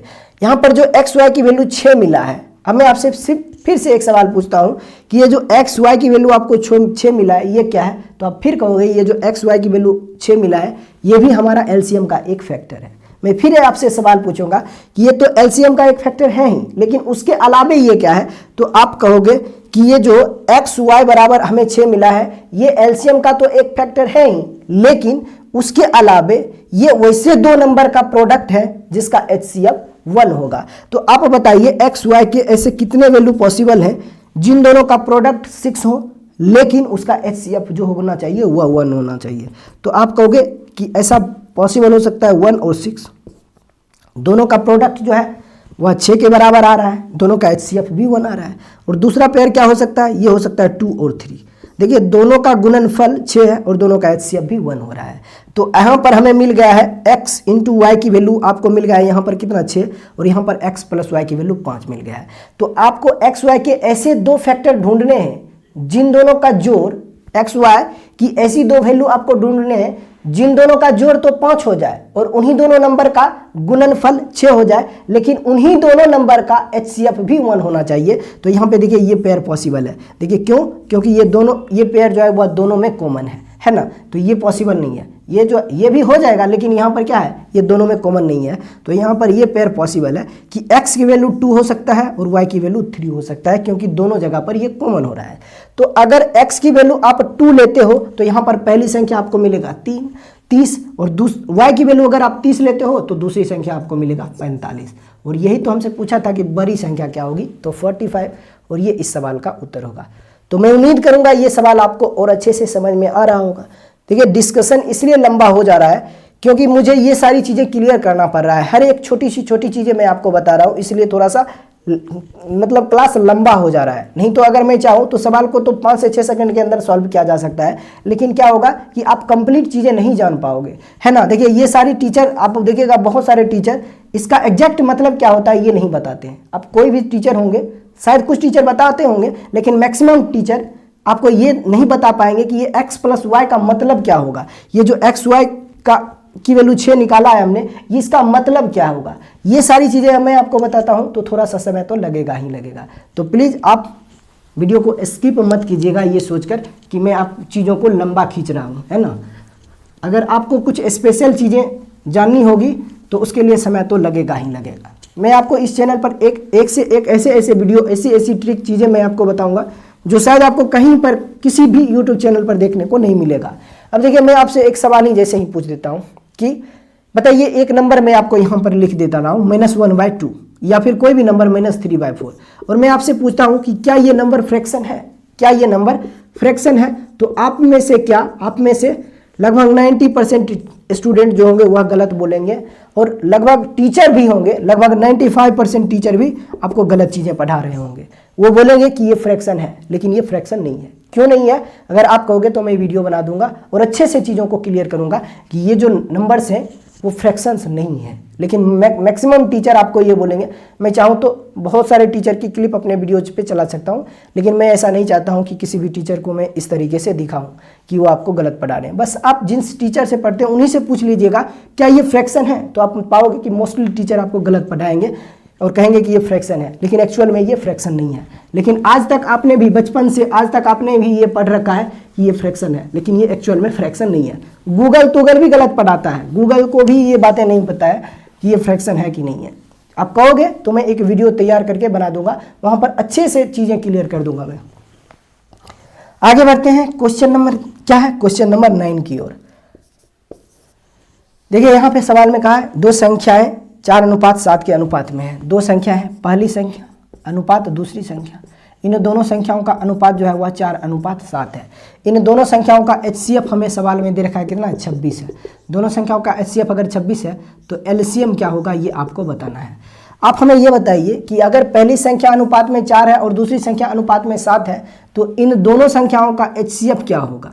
अगर पहली संख्या अनुपात में 4 है और दूसरी संख्या अनुपात में 7 है तो इन दोनों संख्याओं का HCF क्या होगा अनुपात में, तो आप कहोगे इन दोनों संख्याओं का HCF अनुपात में 1 हो जाएगा। HCF अनुपात में 1 हो जाएगा। लेकिन वास्तव में इन्हीं दोनों संख्याओं का HCF हमें सवाल में दे रखा है 26, यानी कि ये भी अनुपात 1 जो है वह इन्हीं दोनों संख्याओं का HCF है, और ये जो 26 मिला है ये भी इन्हीं दोनों संख्याओं का HCF है। तो दोनों एक ही संख्या का HCF है, तो इसलिए आपस में बराबर हो जाएगा। अनुपात 1 का मान अगर 26 है तो हमसे पूछा है कि दोनों संख्याओं का जोड़ क्या होगा, संख्याओं का योग क्या होगा। तो पहली संख्या जोड़ दूसरी संख्या, पहली संख्या अनुपात 4 है, दूसरी संख्या अनुपात में 7 है, तो दोनों का जोड़ जो होगा वह अनुपात में 11 होगा। अब चूंकि अनुपात 1 का मान 26 है तो अनुपात 11 की वैल्यू जो होगी वह 26 × 11 हो जाएगा। अब इसको मल्टीप्लाई कर लीजिए या फिर डायरेक्ट लिख सकते हैं, 11 × 6 = 66, रिमाइंडर 6 मतलब कि बाकी 6 हो जाएगा। 11 दूना 22, 22 6 होता है कितना 28, तो हमारा उत्तर होगा 286, यानी कि दोनों संख्याओं का जो जोड़ होगा वह 286 होगा। आगे बढ़ते हैं क्वेश्चन नंबर 10 की ओर।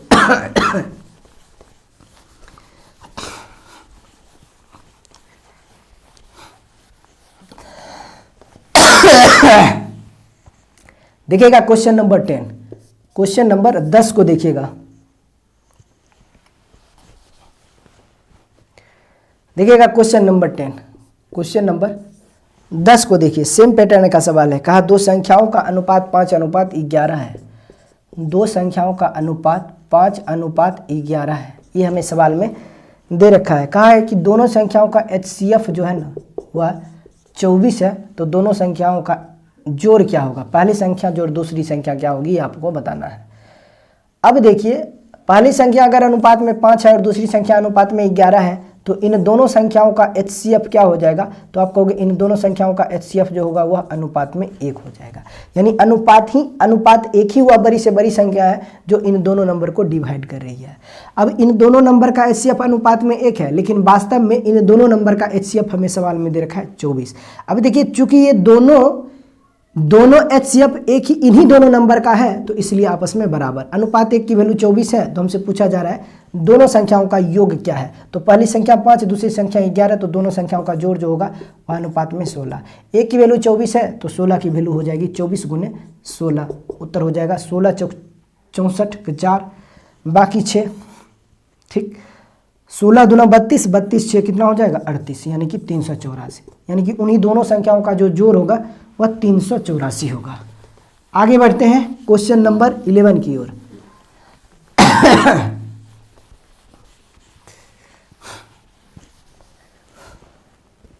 देखिएगा क्वेश्चन नंबर 11, क्वेश्चन नंबर 11 को देखिए। सवाल में कहा है कि दो संख्याओं का LCM और HCF क्रमशः 5040 और 6 है।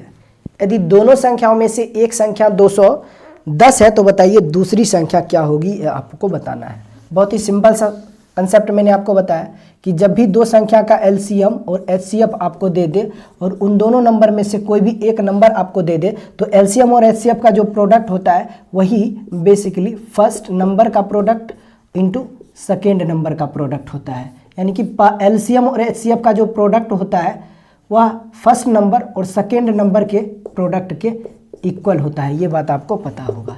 दो संख्या के एलसीएम और एचसीएफ का जो प्रोडक्ट होता है वही प्रोडक्ट बेसिकली उन्हीं दोनों नंबर का भी होता है। तो यहाँ से हमें पता है दोनों नंबर का एलसीएम पता है 5040 है, 5040 है यानी कि 5040 है 5040 है। और उसका एचसीएफ कितना है, दोनों नंबर का एचसीएफ दे रखा है 6 है, ठीक है। अब कहा दोनों संख्याओं में से एक संख्या 240 है, 210 है, तो बताइए दूसरी संख्या यानी कि सेकेंड नंबर क्या होगा, ये आपको पता करना है। 0 से 0 कैंसिल होगा, 3 दूना 6, 3 सत्ते 21, 7 से कैंसिल होगा 7 सत्ती 49, 7 दूना 14, यहाँ से आप पाओगे 72 दूना 44, यानी कि सेकेंड नंबर जो होगा वह कितना होगा 144 होगा। Option number B, option number B हमारा उत्तर होगा।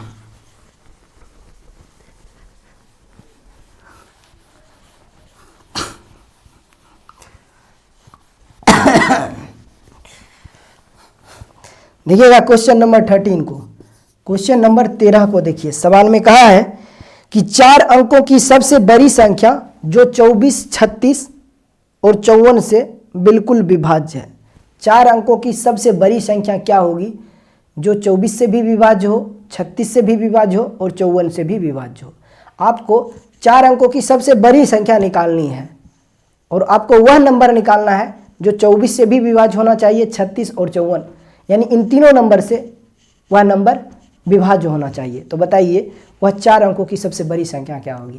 तो देखिए ऐसे सवाल को सॉल्व करने का जो मैं आपको तरीका बताऊंगा वो तो तरीका बताऊंगा ही, लेकिन जो पहला मेथड है वो ट्रेडिशनल मेथड है। ट्रेडिशनल मेथड क्या है कि आपको कैसे सॉल्व करना है कि 4 अंकों की सबसे बड़ी संख्या आपको ढूंढना है जो कि 9999 होगा, यही हो जाएगा 9999 होगा। अब उस नंबर को आपको क्या करना है 24, 36, 54 इन सारे नंबर का एलसीएम आपको निकालना है। 24, 36 और 54 का एलसीएम निकालना है और जो एलसीएम आपको मिलेगा उस एलसीएम से उस 4 अंकों की सबसे बड़ी संख्या को आपको डिवाइड करना है। तो जो लास्ट रिमाइंडर आपको मिलेगा उस लास्ट रिमाइंडर को 4 अंकों की सबसे बड़ी संख्या में से माइनस कीजिएगा, तब जाकर आपको जो रिजल्ट मिलेगा वो आपका आंसर कहलाएगा। लेकिन ये बहुत ही घिसा पिटा हुआ मेथड है। एग्जाम में अगर आप करोगे तो ऐसे छोटे छोटे सवाल में भी 1 से 2 मिनट लग जाएंगे। तो ऐसे सवाल को इससे आसान और बेस्ट मेथड में कैसे सॉल्व किया जा सकता है वो मैं तरीका मैं आपको बताऊंगा। देखिए ऐसे सवाल को सॉल्व करने के सबसे जो बेस्ट मेथड है वो है ऑप्शन से। आप ऑप्शन से ऐसे हर सवाल को 10 से 15 सेकंड के अंदर सॉल्व कर सकते हो। कैसे वो देखिए, सारे ऑप्शन मैं यहाँ पे लिख रहा हूँ। पहला ऑप्शन दे रखा है 9990, ऑप्शन बी दे रखा है 9924, ऑप्शन सी क्या दे रखा है, ऑप्शन सी दे रखा है 9936, 9936 और ऑप्शन डी दे रखा है 9960, 9960। तो बताइए इन चारों ऑप्शन में से कौन सा आंसर आपका होगा, कौन सा ऑप्शन आपका आंसर होगा। तो देखिए हमारा आंसर जो भी होगा वह नंबर जो होगा वह 24 से भी डिविजिबल होगा, 36 से भी डिविजिबल होना चाहिए और वह नंबर 54 से भी डिविजिबल होगा। जो नंबर इन चारों ऑप्शन में से जो भी नंबर इन सभी संख्याओं से डिविजिबल है वो हमारा उत्तर है। तो अब इसको हम कैसे चेक करेंगे वो जरा देखिए। देखिए 24 से डिविजिबल होने का मतलब होता है 3 गुने 8 से डिविजिबल और क्या 6 गुने 4 से डिविजिबल, 6 गुने 4 से डिविजिबल, ये बात भी हमें पता है। तो सबसे पहले हमें 3 से चेक करना है कि क्या ये सारे ऑप्शन जो है यानी कौन कौन ऑप्शन जो है वह 3 से डिविजिबल है। तो देखिए आप ऑप्शन ए को देखिए तो ये 3 से डिविजिबल है, ऑप्शन बी भी 3 से डिविजिबल है, डायरेक्ट दिख रहा है, ऑप्शन सी भी 3 से डिविजिबल है और ऑप्शन डी भी 3 से डिविजिबल है। तो 3 से सारे ऑप्शन डिविजिबल हो रहे हैं, तो यहाँ से एक भी ऑप्शन हमें छटा नहीं है। अब जरा चेक करते हैं 4 से कौन सा ऑप्शन, 4 से कौन कौन ऑप्शन जो है वह डिविजिबल है। तो क्या ऑप्शन नंबर ए 4 से डिविजिबल है?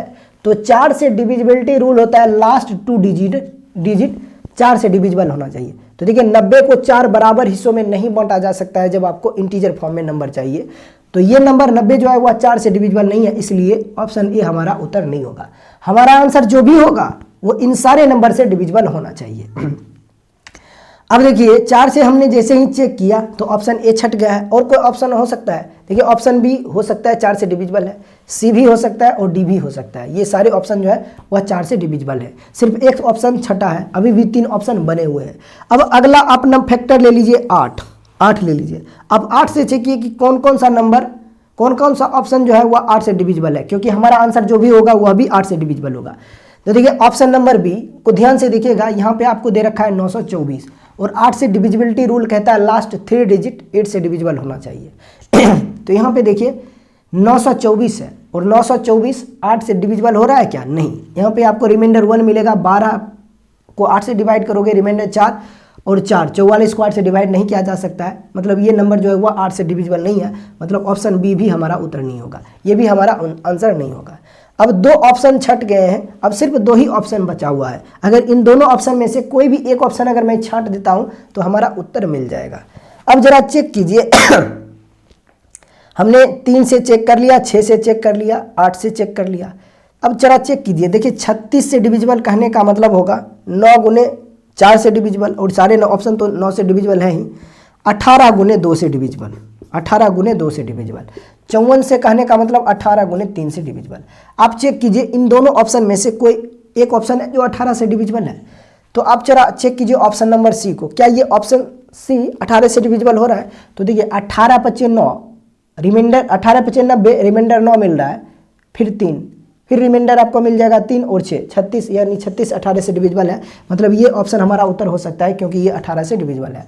ऑप्शन डी 18 से डिविजिबल है क्या? तो यहाँ पे देखिए आपको दे रखा है 18 से जब डिवाइड करोगे इसको तो रिमाइंडर यहाँ पे आपको 9 मिलेगा, फिर 6, 96 को जब 18 से डिवाइड कीजिए तो फिर रिमाइंडर 6 और लास्ट में 0, तो 60 को 18 से डिवाइड नहीं किया जा सकता है, इसलिए ये हमारा उत्तर नहीं होगा क्योंकि ये ऑप्शन जो है वह 18 से डिविजिबल नहीं है।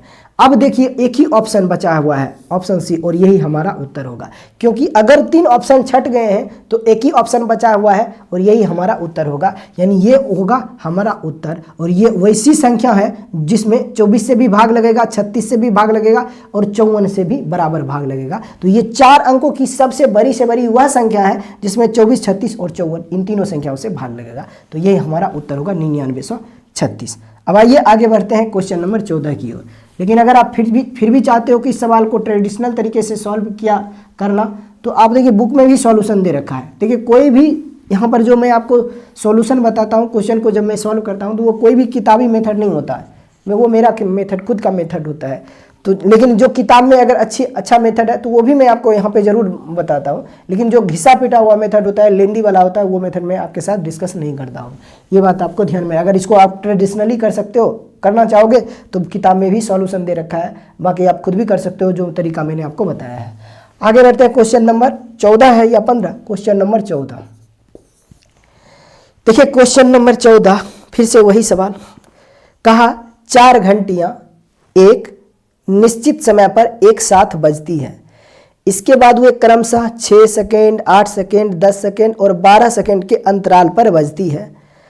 पहली बार वे कितने मिनट में एक साथ फिर से बजेंगी, ये आप हमको बताइए। ठीक है, मतलब फिर से हमसे क्या पूछा जा रहा है कि बताइए सभी घंटियां एक साथ फिर से कब बजेगी। तो मैंने आपको कहा था कि ऐसे जब भी सवाल हो घंटियां वाला तो आपको क्या करना है, यानी सभी घंटियों को एक साथ बजने में जो लगा समय होता है, सभी घंटियों को एक साथ बजने में जो लगा समय होता है, वो जो इंटरवल टाइम आप देख रहे हो, पहली घंटी 6 सेकेंड बाद, दूसरी घंटी 8 सेकेंड बाद, तीसरी घंटी 10 सेकेंड के बाद और चौथी घंटी 12 सेकेंड के बाद, इन सारे नंबर का एलसीएम निकाल लीजिए। तो जो आपको नंबर मिलेगा एलसीएम के तौर पर, ये वो नंबर होगा जहां पर ये सभी घंटियां एक साथ फिर से बजेगी। तो सभी घंटियों को एक साथ बजने में लगा समय बराबर एलसीएम ऑफ 6, 8, 10, 12 हो जाएगा, यानी कि सभी घंटियों को एक साथ बजने में लगा समय बराबर, बजने में लगा समय बराबर, लगा समय बराबर। देखिए इस सवाल को TND से भी सॉल्व किया जा सकता है, टाइम एंड डिस्टेंस के कंसेप्ट से भी सॉल्व किया जा सकता है। ये तब मैं आपको बताऊंगा जब हम लोग टाइम एंड डिस्टेंस के क्वेश्चन को सॉल्व करेंगे, है ना। तो एक साथ बजने में लगा समय बराबर एलसीएम जो हो जाएगा वह होगा 6, 8, 10 और 12। इन सारे नंबर का आपको क्या निकालना है, एलसीएम निकालना है। तो 6, 8, 10, 12 का एलसीएम जो होगा वह कितना हो रहा है, 120 हो जाएगा। यानी 120 सेकेंड के बाद ये सभी घंटियां, ये चारों घंटियां एक साथ फिर से बजेगी। और 120 सेकेंड कहने का मतलब होता है 2 मिनट, यानी कि 2 मिनट के बाद ये चारों घंटियां एक साथ फिर से बजना शुरू कर जाएगी। आज नंबर 15 को देखिए। सवाल में दे रखा है कि दो संख्याओं के HCF और LCM का गुणनफल 3321 है। यदि संख्याओं में से एक संख्या 369 है तो बताइए उन दोनों संख्याओं का HCF क्या होगा। बहुत सिंपल सवाल है। मैंने कई बार बोला है कि अगर दो संख्या का LCM और HCF आपको दे दे तो दोनों संख्या के LCM और HCF का जो प्रोडक्ट होता है वही प्रोडक्ट बेसिकली उन दोनों संख्याओं के गुणनफल का भी होता है। यानी कि first number into second number होता है। ये मैंने आपको कई बार बोला है कि अगर दो संख्याओं का LCM HCF दे दे तो उन दोनों नंबर के LCM और HCF का जो प्रोडक्ट होगा, उन दोनों नंबर के LCM और HCF का जो प्रोडक्ट होगा वही प्रोडक्ट बेसिकली उन दोनों नंबर का भी होगा। ये बात हमें पता है, अच्छे से पता है। तो यहाँ से हमें सवाल में क्या दे रखा है, इन सवाल में हमें दे रखा है HCF और LCM का प्रोडक्ट। देखिए इस सवाल को ना देखकर कई बार स्टूडेंट को दिक्कतें आ जाती हैं ना। अब देखिए इस सवाल में ना कई बार स्टूडेंट को दिक्कतों का सामना करना पड़ता है। उन्हें लगता है अगर LCM HCF का गुणनफल दे दिया है, फिर हमें दे रखा है एक संख्या, ये कोई दूसरी चीज़ तो नहीं पूछा जा रहा। उन्हें लगता है कुछ अलग बेस्ड कॉन्सेप्ट पर बेस्ड ये सवाल है, जो कि बिल्कुल गलत है। देखिए अगर LCM HCF का प्रोडक्ट दे दिया है, इसका मतलब ये हुआ कि LCM HCF आपको अलग से नहीं दिया है, बल्कि इन दोनों का प्रोडक्ट आपको दे रखा है। इन दोनों का प्रोडक्ट हमें सवाल में दे रखा है, कितना है, 3321 है। LCM और HCF का प्रोडक्ट जो है वह 3321 है। और दोनों संख्याओं में से एक संख्या आपको दे रखा है 369 है। कितना है, 369 है। तो बताइए दूसरी संख्या क्या होगी, ये आपको पता करना है। तो बस यहाँ से हम सेकेंड नंबर आसानी से निकाल सकते हैं। आप इसको किससे डिवाइड कर दीजिए, आप जो मर्जी आप चाहो तो 9 से डिवाइड कर दीजिए। 9 से डिवाइड कर दीजिए तो ये हो जाएगा 9 चौक 36, 9 एकम 9। 9 से इसको डिवाइड कर दीजिए तो 9 तिया 27। यहाँ पर आपको मिलेगा कितना, 6, रिमाइंडर 6 मिलेगा और 2 यानी कि 62। फिर 9 छक 54 हो जाएगा, 9 छक 54 हो जाएगा। रिमाइंडर आपको क्या मिलेगा, 8 और 1 81, 9 9 81। अब फिर 41 से 369 को काटिए, कितने बार में कट जाएगा, यूनिट डिजिट जो आ रहा है वह 9 है। तो ये देखिए 41 नमा होता है 369, तो ये 9 बार में कट जाएगा। तो यहाँ से हमें पता चल गया कि सेकेंड नंबर जो होगा, यानी कि दूसरी जो संख्याएं होगी वह कितनी होगी, तो दूसरी संख्या जो होगी वह 9 होगी। और यही इस सवाल का उत्तर होना चाहिए। नंबर 16 ठीक ठाक सवाल है। सवाल में दे रखा है एक तेल व्यापारी के पास क्रमशः 432, 594 और 702 लीटर के तेल की 3 किस्में हैं। इन तेलों को अलग से भरने के लिए आवश्यक समान आकार के डिब्बों की संख्या क्या होगी, आप हमें बताइए। देखिए डब्बों की संख्या हम लोग बाद में निकाल लेंगे, बट उससे पहले मैं आपको ये कंसेप्ट अच्छे से समझाना चाहता हूँ कि इस सवाल का मतलब क्या होगा। जैसे देखिएगा, मैं एक कंसेप्ट मैं एक चीज़ आपसे पूछना चाहता हूँ। जैसे मान लीजिए कि आपके पास आपके घर में एक 15 लीटर का बाल्टी है, ठीक, जो कि पानी से भरा हुआ है, ठीक। अब मैं आपको कहता हूँ कि आपको एक 3 लीटर वाला छोटा सा डिब्बा से इस बाल्टी को खाली करना है, तो कितने बार में खाली कर दोगे। तो आप सिंपली क्या करोगे, 15 से आप 3 को डिवाइड कर दोगे। तो आप कहोगे कि अगर मैं इस 3 लीटर वाले डब्बे से 15 लीटर वाले डब्बे को खाली करना चाहूँ तो 5 बार में अगर 3-3 लीटर पानी इस डब्बे से बाल्टी से निकालता हूँ तो डब्बा पूरी तरह से खाली हो जाएगा। अगर मैं बोलूँगा कि अगर मैं 5 लीटर वाला आपको एक छोटा सा डब्बा दे दूँ और मैं आपको कहूँ कि इन 15 लीटर के डब्बे को खाली करना है तो कितने बार में खाली कर दोगे, तो आप सिंपली करोगे 15 से 5 को डिवाइड कर दोगे। तो आप कहोगे कि 3 बार जब हम 5-5 लीटर इस डब्बे से पानी निकालूंगा तो ये डब्बा पूरी तरह से खाली हो जाएगा। लेकिन अगर मैं कहूं कि अगर 3 लीटर और 5 लीटर के डब्बे का माप आपको ना देकर मैं आपको 2 लीटर के डब्बे का माप आपको दे देता हूं और तब मैं आपसे पूछता हूं कि इसको कितने बार खाली किया जा सकता है, कितने बार में ये एग्जैक्ट खाली हो जाएगा, तो क्या आप इसको खाली कर पाओगे। तो आप कहोगे कि सिंपली हमको क्या करना है कि 15 से 2 से डिवाइड करना है 15 को। तो आपको यहाँ पे रिजल्ट जो मिलेगा वो डेसिमल में मिलेगा, लेकिन इससे पहले आपको डायरेक्ट इंटीजर नंबर मिल रहा था। वो क्यों मिल रहा था, क्योंकि ये नंबर जो है ना वह इसका मल्टीपल है, इसलिए आपको नंबर्स इंटीजर के फॉर्म में मिल रहा था। लेकिन चूंकि ये नंबर इसका मल्टीपल नहीं है, इसीलिए ये डब्बा, छोटे वाला डब्बा का जो माप होगा वह इसको एग्जैक्ट खाली नहीं कर सकता है। अगर 2 लीटर वाला डब्बा मैं आपको दे दूं और आपको कहूं कि 15 लीटर से भरे हुए पानी को आपको खाली करना है, तो क्या आप खाली कर पाओगे पूरी तरह से? नहीं कर पाओगे। देखिए 7 बार निकालोगे 2-2 लीटर पानी, तो 7 दूना 14 लीटर पानी आप निकाल पाओगे, खाली कर पाओगे। लेकिन एक बार में चूंकि आप 2 लीटर पानी निकाल पा रहे हो, तो 1 लीटर तो पानी इस डब्बा में रह ही जाएगा, है ना, तो बच जाएगा। यानी पूरी तरह से डब्बे को आप नहीं माप रहे हो, माप पाओगे। क्यों नहीं माप पा रहे हो? क्योंकि ये नंबर जो है वह इसका मल्टीपल नहीं है, इसलिए आप इस डब्बे को पूरी तरह से माप नहीं पा रहे हो। इसका मतलब क्या हुआ? इसका मतलब HCF हो गया। इसका मल्टीपल कहने का मतलब क्या होता है? ये जो क्वेश्चन नंबर 16 आप देख रहे हो, ये क्वेश्चन कुछ इसी कंसेप्ट पर बेस्ड है। मैं अच्छे से आपको समझाने की कोशिश करूंगा और उम्मीद करूंगा कि आप अच्छे से क्वेश्चन समझ पाए हो। देखिएगा question number 16, question number 16 concept अगर आप समझ गए हैं तो देखिएगा क्वेश्चन नंबर 16 को भी आप अच्छे से सॉल्व कर पाओगे। यहाँ पे कहा है कि 432 लीटर, 594 लीटर और 702 लीटर के तेल की 3 किस्में हैं।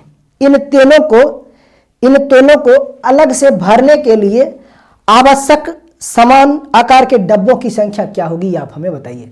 आवश्यक समान आकार के डब्बों की संख्या तो हम लोग बाद में निकाल लेंगे, बट सबसे हमें पहले क्या चाहिए? हमें सबसे पहले चाहिए एक बड़े से बड़े बर्तन का माप चाहिए, जो कि 432 लीटर के बर्तन को भी, 594 लीटर के बर्तन को भी और 702 लीटर के तेल को भी अच्छे से पूरी तरह से माप दे।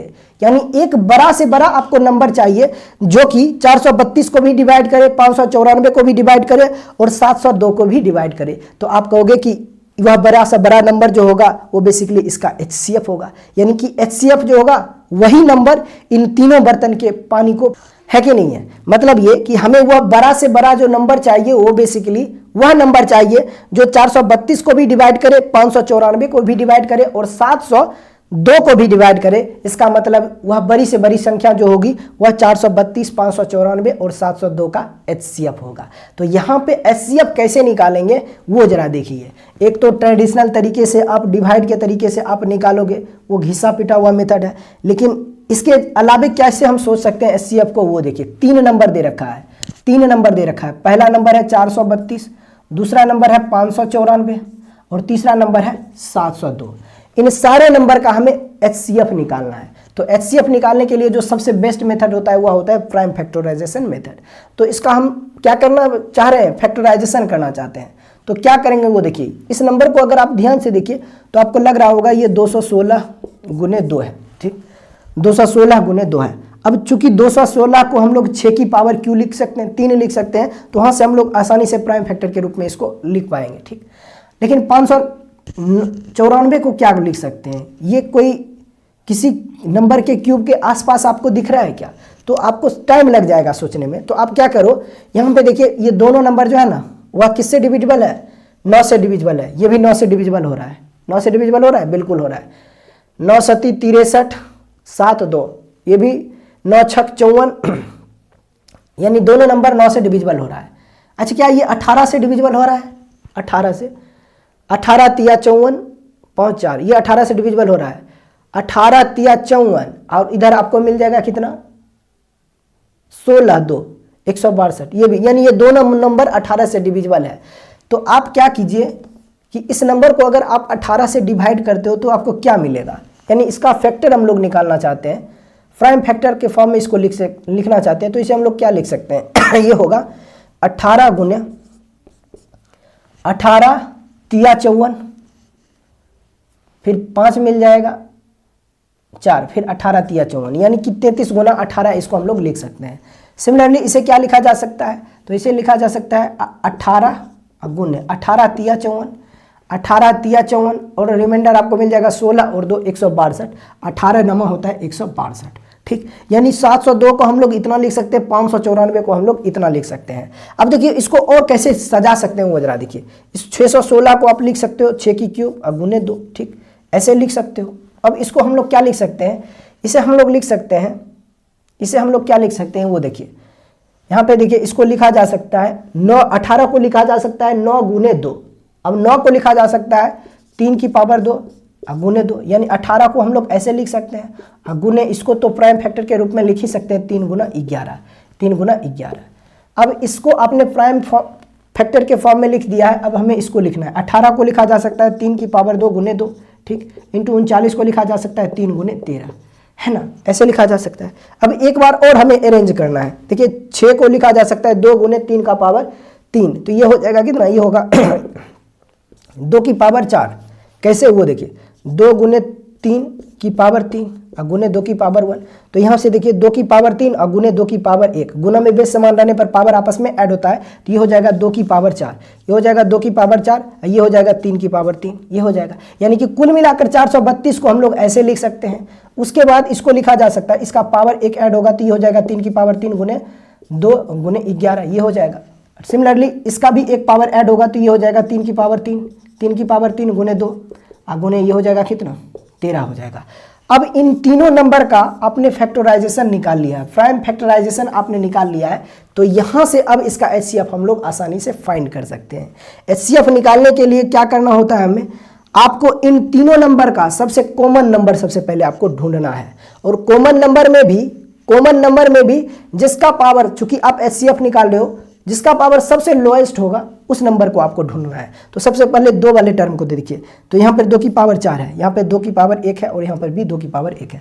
तो 2 के रूप में सबसे कम पावर किसका है, तो 2 की पावर 1 का है। तो इसका HCF जो हम लोग लिखने जा रहे हैं वो होगा 2 की पावर 1 गुना 2 के अलावे कोई एक ऐसा नंबर है जो तीनों में है, तो आप कहोगे 3 है, 3 है। देखिए 3 की पावर 3 यहाँ पे भी है, 3 की पावर 3 यहाँ पर भी है और 3 की पावर 3 यहाँ पर भी है। 3 की पावर 3 से कोई कम नंबर है नहीं है, तो इसका मतलब इसका एक HCF जो होगा वह होगा क्या, 3 की पावर 3 भी एक नंबर होगा। तो इस नंबर का HCF जो होगा 432, 594 और 702 का जो HCF होगा वह कितना हो जाएगा, वह होगा 3 की पावर 2 3 यानी 27 गुना 2 यानी कि 54 हो जाएगा। कितना होगा, 54 होगा। लेकिन ये हमारा आंसर नहीं होगा, ये 54 जो आया वो बेसिकली आया है कि 54 लीटर वाला एक बड़े से बड़े बर्तन का माप आपने निकाला है जो इन तीनों बर्तनों को पूरी तरह से माप सकता है। अब आपको चाहिए क्या, आपको चाहिए आवश्यक डब्बों की संख्या क्या होगी। तो सारे नंबर को 54 से डिवाइड कर दीजिए, इसको भी 54 से डिवाइड कर दीजिए, इसको भी 54 से डिवाइड कर दीजिए और इसको भी 54 से डिवाइड कर दीजिए, तो आपको मिल जाएगा आवश्यक डब्बों की संख्या क्या होगी। ये हो जाएगा कितना 18 तिया 54, 18 तिया 54, 18 दूना 36, 18 दूना 36 आपको मिल जाएगा कितना 7 2 18 छक 18 चौक 72, 3 से इसको कैंसिल कर दीजिए 8। अब देखिए कोई ऑप्शन है जिसका पहला ऑप्शन 8 हो तो आप पाओगे ऑप्शन बी और सी है, ठीक है। लेकिन आप फिर से आप इसको भी चेक कर लीजिए, पहले इसको भी चेक कर लीजिए। तो ये देखिए 18 से 18 तिया 54, 18 तिया 54, 18 तिया 54, 3 से 11। तो देखिए कोई ऑप्शन है जिसमें पहला 8 हो दूसरा 11 हो, तो आप पाओगे ऑप्शन नंबर बी ही है और यही हमारा उत्तर होगा। यानी कि आवश्यक डब्बों की संख्या का जो माप होगा वह होगा 8 11 13। आवश्यक डब्बों की संख्या जो होगी, आवश्यक समान आकार के डब्बों की जो संख्या होगी वह 8 11 और 13 होगा। तो ये जो है वह इस सवाल को सॉल्व करने के तरीके हैं। क्योंकि थोड़ा सा कैलकुलेशन दिया हुआ है मैं इस सवाल में, तो आपको कैलकुलेशन से करना ही पड़ेगा। ये सारी चीज़, इन नंबरों को प्राइम फैक्टर के रूप में आप कितना जल्दी लिख सकते हो ये आपके प्रैक्टिस के ऊपर डिपेंड करता है ना। तो मैंने चीज़ों को स्टेप बाय स्टेप इसलिए लिखाया ताकि आप अच्छे से समझ पाओ, है ना। नहीं तो लगेगा कि शायद आपको याद होगा इसलिए आपने ये इतना जल्दी सोच लिया, तो इसलिए मैंने चीज़ों को स्टेप बाय स्टेप किया है। अब देखिए ना, इस सवाल में जो ऑप्शन आपको दे रखा है उस ऑप्शन के जरिए भी इस सवाल को हिट किया जा सकता है। अब देखिए ऑप्शन नंबर बी ही एक ऐसा ऑप्शन है, देखिए ऑप्शन नंबर बी में ही एक ऐसा ऑप्शन है जो हमें उत्तर लग रहा है। क्योंकि ऑप्शन बी में देखिए पहला क्या दे रखा है 8। अगर 8 हमारा उत्तर है तो 8 जो होगा वह 432 को डिवाइड करेगा। तो कंप्लीटली 432 को देखिए 8 डिवाइड कर रहा है कि नहीं कर रहा है। देखिए 8 से डिविजिबिलिटी रूल कहता है लास्ट 3 डिजिट 8 से डिविजिबल होना चाहिए। तो 8 5 40, 3 2 8 चौक 32, ये 8 से डिविजिबल है। फिर ऑप्शन बी में दूसरा नंबर जो है वह 11 है, तो 11 जो होगा वह इसको भी डिवाइड कर रहा है। और तीसरा क्या दे रखा है 13, तो देखिए 13 जो है वह अभी इसको भी डिवाइड कर रहा है। तो ऑप्शन के जरिए भी आप इस सवाल को सॉल्व कर सकते हो। यानी आवश्यक डब्बों की संख्या जो होगी, आवश्यक डब्बों की संख्या से जब इन नंबरों को आप डिवाइड करोगे तो आपको क्या मिलेगा, HCM 168 है और उनकी HCF 12 है। यदि संख्याओं का अंतर 60 है तो बताइए संख्याओं का योग क्या होगा, उन दोनों नंबर का योग क्या होगा। अब एक चीज़ और आपको ध्यान में रखना है कि दो संख्याओं का अंतर को HCF हमेशा डिवाइड करता है। जैसे दो संख्या के योग को HCF डिवाइड करता है, एग्जैक्टली डिवाइड करता है, उसी तरह से उन्हीं दोनों संख्याओं के अंतर को भी HCF डिवाइड करता है। तो यहाँ से क्या मैं लिख सकता हूँ डायरेक्ट x माइनस वाई, यानी कि दोनों संख्याओं का अंतर, चूंकि दोनों संख्याओं का अंतर जो होगा वो क्या होगा, डायरेक्ट मैं 5 लिख सकता हूँ क्या। अगर देखिए तरीके से अगर मैं इसको सॉल्व करूँ तो मुझे उत्तर जो लग रहा है वो लग रहा है हमारा आंसर जो होगा वह ऑप्शन नंबर डी होगा 108। कैसे होगा ये मैंने सोचा है, वो आपको भी यहाँ पर देखने को मिलेगा कैसे मैंने ये किया है। देखिए कहा है दो संख्याओं का एलसीएम 168 है और उसका HCF 12 है और दोनों संख्याओं का अंतर 60 है। तो मैंने अभी आपको कहा कि दो संख्याओं के अंतर को HCF हमेशा डिवाइड करता है। तो मान लीजिए कि पहली संख्या, अच्छा दोनों संख्याओं का HCF अगर 12 है, इसका मतलब यह होगा कि दोनों नंबर जो होंगे वह 12 के मल्टीपल के फॉर्म में होंगे। मतलब पहली संख्या और दूसरी संख्या, पहली संख्या अगर 12x होगा तो दूसरी संख्या जो होगी वह 12y होगी। तो यहाँ से इन दोनों संख्याओं का अंतर क्या होगा, तो इन दोनों संख्याओं का अंतर होगा 12 कॉमन होगा तो ये होगा x माइनस वाई। अब देखिए इन दोनों संख्याओं का अंतर आपने इतना निकाला है, लेकिन सवाल में दे रखा है कि उन दोनों संख्याओं का अंतर जो होगा वह 60 के बराबर होगा। तो 12 इंटू एक्स माइनस वाई की वैल्यू अगर 60 है तो यहाँ से x माइनस वाई का मान जो होगा वह 5 के बराबर होगा। अब ये x माइनस वाई की वैल्यू जो आपको 5 मिला है वो क्या है, तो ये बेसिकली एलसीएम का तो एक फैक्टर होगा ही होगा, लेकिन x माइनस वाई ये 5 जो आपको मिला है ये बेसिकली वैसे दो नंबर का अंतर है, ये वैसे दो नंबर का घटाव है जिसका HCF 1 हो। तो बताइए x माइनस वाई की वैल्यू क्या क्या पॉसिबल हो सकता है जिसका घटाव 5 हो। तो आपको ऐसे तो बहुत सारे नंबर होंगे जिसका अंतर 5 होगा, लेकिन इसमें एक और स्टेप आगे हमें सोचना होगा, है ना, क्योंकि इसका एलसीएम भी हमें सवाल में दे रखा है। एलसीएम 168 है तो एलसीएम से भी इस सवाल को हमें सॉल्व करना होगा। अब पहली संख्या 12x है और दूसरी संख्या 12y है, तो इन दोनों नंबर का एलसीएम क्या होगा, तो दोनों नंबर का एलसीएम होगा 12x इंटू वाई। लेकिन सवाल में कहा है कि इन्हीं दोनों नंबर का एलसीएम जो है वह 168 के बराबर है, 168 के बराबर है। तो यहाँ से एक्स वाई की वैल्यू आप आसानी से निकाल सकते हो। कितना हो जाएगा, 12 एकम 12 4 बरचौक 48, मतलब एक्स वाई की वैल्यू जो होगी वह कितनी होगी, 14 होगी। अब एक्स वाई जो आपको मिला है 14, ये 14 जो होगा वह एलसीएम का तो फैक्टर होगा, उन दोनों नंबर के एलसीएम का तो एक फैक्टर होगा ही होगा, लेकिन एक्स वाई जो होगा ये वैसे दो नंबर का प्रोडक्ट होगा जिनका HCF 1 हो। तो बताइए एक्स वाई के ऐसे कितने वैल्यू पॉसिबल हैं जिन दोनों का प्रोडक्ट 14 हो लेकिन उन दोनों का HCF 1 हो। तो आप कहोगे x और y के ऐसे बहुत सारे पेयर तो नहीं हो सकते, लेकिन ये हो सकता है 1 और 14। दूसरा क्या हो सकता है, दूसरा हो सकता है, यानी वैसे दो नंबर ढूंढना है जिन दोनों का प्रोडक्ट 14 हो लेकिन HCF जो हो वह कितना होना चाहिए, 1 होना चाहिए। तो अब कोई और नंबर आपको मिलेगा 7 2 नहीं होगा, तो एक ही पेयर मिल रहा है आपको क्या, और कोई पेयर पॉसिबल है, और कोई पेयर पॉसिबल है। आप पाओगे 2 7 2 7, तो 2 7 का HCF जो होगा वह तो आप, अच्छा 2 7 हो सकता है क्योंकि 2 7 का HCF जो है वह 1 हो सकता है, 1 होगा। तो ये पेयर भी पॉसिबल है ना। तो यहाँ पे देखिए एक्स वाई की वैल्यू 1 14 आ रहा है और दूसरा आ रहा है, दूसरा पेयर जो मिल रहा है आपको वो मिल रहा है 2 7, है ना। तो अब देखिए यहाँ पे हम क्या क्या वैल्यू सोच सकते हैं वो जरा देखिए। अब सोचिए एक्स और वाई का मान क्या क्या हो सकता है जो दोनों में कॉमन हो जाए।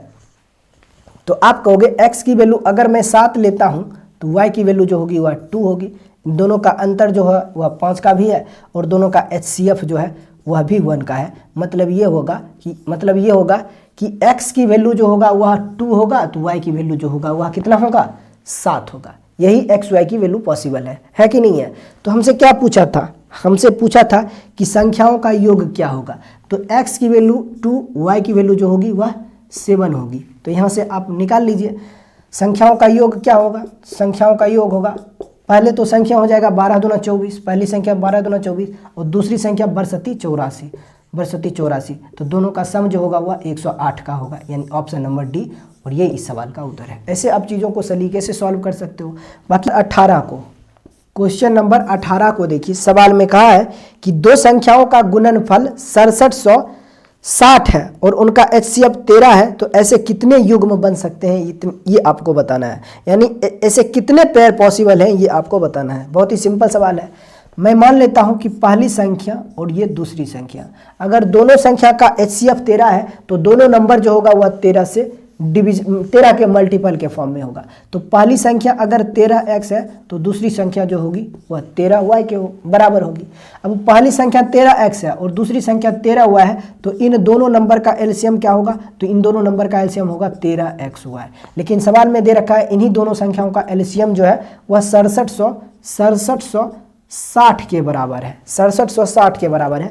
तो यहाँ से आप x की वैल्यू, x और y की वैल्यू निकाल सकते हो। 13 से ये कैंसिल हो जाएगा, 13 पचे 65 होता है, रिमाइंडर आपको 2 मिलेगा, 13 दूना 26 हो जाएगा और लास्ट में एक 0 है तो यहाँ पे चिपका दीजिए। तो यहाँ पे तो x इंटू वाई की वैल्यू आपको मिल रहा है कितना, अच्छा गुणनफल दे रखा है, यहाँ पर एलसीएम ना देकर गुणनफल दे रखा है। यहाँ पे आपको थोड़ा सा सावधानी बरतनी है। मैंने यहाँ पे क्या ले लिया, दोनों संख्या का एलसीएम ले लिया, लेकिन सवाल में कहा है कि एलसीएम ना लेकर दोनों का गुणनफल लेना है। तो देखिए पहली संख्या 13x है और दूसरी संख्या अगर 13 हुआ है तो दोनों संख्याओं का गुणनफल क्या होगा, तो प्रोडक्ट जो हो जाएगा इन दोनों नंबर का वो कितना होगा, तो इन दोनों नंबर का प्रोडक्ट हो जाएगा 169x इंटू वाई। अब इसका मान जो है वह 6760 के इक्वल है, 6760 के इक्वल है। तो यहाँ से आप एक्स वाई की वैल्यू निकाल सकते हो। सबसे पहले 13 से ये कैंसिल हो जाएगा 13 बार में, 13 पचे 65 हो जाएगा और 13 दूना 26 और लास्ट में एक 0, ये 0 है, ठीक है। फिर 13 से ये निश्चित कटेगा, 13 चौका कितना होगा 52 यानी कि 40। तो यहाँ से हमें मिल गया है x इंटू वाई की वैल्यू जो होगी वह 40 होगी। अब एक्स वाई क्या है, तो एक्स वाई बराबर जो ये 40 आपको मिला है, ये बेसिकली एलसीएम का तो एक फैक्टर होगा ही होगा, लेकिन ये एक्स वाई जो है ये वैसे दो नंबर का प्रोडक्ट है जिनका HCF जो है वह 1 होना चाहिए। तो आप सोचिए जरा, एक्स वाई ऐसे दो नंबर ढूंढिए जिन दोनों का प्रोडक्ट 40 का हो और वे दोनों नंबर का, उन दोनों नंबर का HCF भी 1 हो। तो आप कहोगे ये हो सकता है 1 और 40, दूसरा हो सकता है क्या, दूसरा क्या हो सकता है, दूसरा क्या हो सकता है, दूसरा क्या हो सकता है 8 और 5 हो सकता है, 5 और 8 हो सकता है, और कुछ हो सकता है क्या, और कुछ हो सकता है क्या, इन दोनों पेयर के अलावे कुछ हो सकता है क्या। आंसर जो होगा वह कितने होंगे, ऑप्शन नंबर बी होगा, यानी केवल 2 ही पेयर पॉसिबल है। तो ये इस सवाल का उत्तर है। पूछा जा रहा है बताइए इसका HCF क्या होगा। मैंने आपको कहा था कि कोई भी नंबर अगर फ्रैक्शन फॉर्म में हो, यानी कि न्यूमरेटर बटे डिनोमिनेटर इस फॉर्म में हो, कोई भी नंबर अगर इस फॉर्म में हो तो इसका HCF जो होगा, इसका HCF जो होगा वो होगा, न्यूमरेटर का HCF आपको निकालना है और डिनोमिनेटर का LCM निकालना है। डिनोमिनेटर का LCM और न्यूमरेटर का आपको निकालना है HCF। ये बात आपको ध्यान में रखना है कि कोई भी नंबर अगर फ्रैक्शन फॉर्म में है तो अगर उसका HCF निकालना है तो न्यूमरेटर वाले सारे नंबर का आप HCF निकाल लीजिए और डिनोमिनेटर वाले सारे नंबर का आप LCM निकाल लीजिए। और अगर LCM निकालना हो तो ऊपर वाले अंश का आपको LCM निकालना है और हर का HCF निकालना है। अब चूंकि इस सवाल में हमसे पूछा जा रहा है HCF, देखिए ये 3 नंबर दे रखे हैं, 4/5, 4/5, दूसरा नंबर दे रखा है 6/8, तीसरा दे रखा है कितना 8/25 और इनका हमें चाहिए क्या, HCF चाहिए। तो यहाँ पे आप देख रहे हो इन सारे नंबर का HCF जो होगा वह कितना होगा 2 होगा। चूँकि इन सारे नंबर का अपने को चाहिए HCF, तो HCF निकालने के लिए फ्रैक्शन के सारे न्यूमरेटर वाले टर्म का HCF निकालना होता है। तो 4, 6, 8 का HCF जो होगा वह 2 होगा। क्यों होगा, तो 2 ही वह बड़ी से बड़ी संख्या है जो 4, 6 और 8 तीनों को डिवाइड करती है। अब HCF हमने निकाल लिया न्यूमरेटर का 2, अब हमें निकालना है नीचे वाले नंबर का LCM। तो 5, 8 और 25 का LCM जो होता है वह होता है 200। तो यहाँ पर हमारा HCF मिल गया है इन सारे नंबर का 2/100। तो ये उत्तर हो जाएगा 1/100 और यही इस सवाल का उत्तर होगा, यानी ऑप्शन नंबर बी हमारा उत्तर होगा। किए हैं उसमें से मोस्टली क्वेश्चन आसानी सवाल थे, लेकिन ये सवाल जो है वह ठीक ठाक सवाल है। अब ऐसे सवालों को कैसे हम लोग सॉल्व कर सकते हैं वो जरा देखिए। कहा है 3 नंबर आपको दे रखा है, पहली संख्या 4749 है, दूसरी संख्या 5601 है और तीसरी संख्या 7092 है। कहा इन नंबर को, इन संख्याओं में से प्रत्येक को एक बड़ी से बड़ी संख्या d से भाग किया जाता है तो हर बार शेषफल r बचता है। तो बताइए d + r का मान कितना होगा, जहां पर d की वैल्यू 1 से बड़ी होनी चाहिए। तो हमें चाहिए d + r का मान। देखिए मुझे लगता है अच्छे से आप क्वेश्चन समझ गए होंगे, और अगर क्वेश्चन नहीं अच्छे से समझे तो फिर भी इस सवाल को मैं एक बार बोलचाल की भाषा में आपको समझाने की कोशिश करता हूँ। देखिए 3 नंबर है। अब कहा सवाल में कहा है कि इन तीनों संख्या को एक बड़ी से बड़ी संख्या से जब भाग किया जाता है ना तो हर बार शेषफल समान बचता है। तो बताइए वह बड़ी से बड़ी संख्या और जो शेषफल बच रहा है उन दोनों का जोड़ कितना होगा, ये आप बताइए। अब क्वेश्चन 100% आप समझ गए होंगे। अब देखिए इस सवाल को भी आसानी से सॉल्व किया जा सकता है, बट मैं चाहता हूं कि इस सवाल को सॉल्व करने से पहले आप एक एग्जाम्पल देख लीजिए और उस एग्जाम्पल को जब आप समझ जाओगे तो इन सवालों को आप चुटकियों में सॉल्व कर पाओगे। इसमें 2 तरह के सवाल हमसे पूछे जा सकते हैं, 2-3 तरह के। एक आपसे पूछा जा सकता है सिर्फ इतना कि 3 संख्या दे देगा और कहेगा इन तीनों संख्याओं को एक बड़ी से बड़ी संख्या से जब भाग किया जाता है तो हर बार शेषफल समान बचता है। तो बताइए वह बड़ी से बड़ी संख्या क्या होगी। पहला सवाल ये बन सकता है। दूसरा सवाल ये बन सकता है कि 3 संख्या है और तीनों में से तीनों संख्याओं को एक बड़ी से बड़ी संख्या d से भाग किया जाता है तो हर बार शेषफल r बचता है। तो बताइए d + r का मान कितना होगा जहां पर d की वैल्यू 1 से बड़ी। दूसरा सवाल ये होगा। अब तीसरा सवाल हमसे पूछा जा सकता है d + r की जगह पर d - r का मान क्या होगा। तो 2-3 तरह के सवाल हमसे पूछे जा सकते हैं या फिर प्रोडक्ट भी पूछा जा सकता है। तो बेसिकली हमें d और r की वैल्यू कैसे निकलेगा ये हमें समझना है। तो एग्जाम्पल के थ्रू मैं आपको समझाने की कोशिश करूंगा। यहाँ पे देखिए कोई भी 3 नंबर अपने मन से आप सोच लीजिए।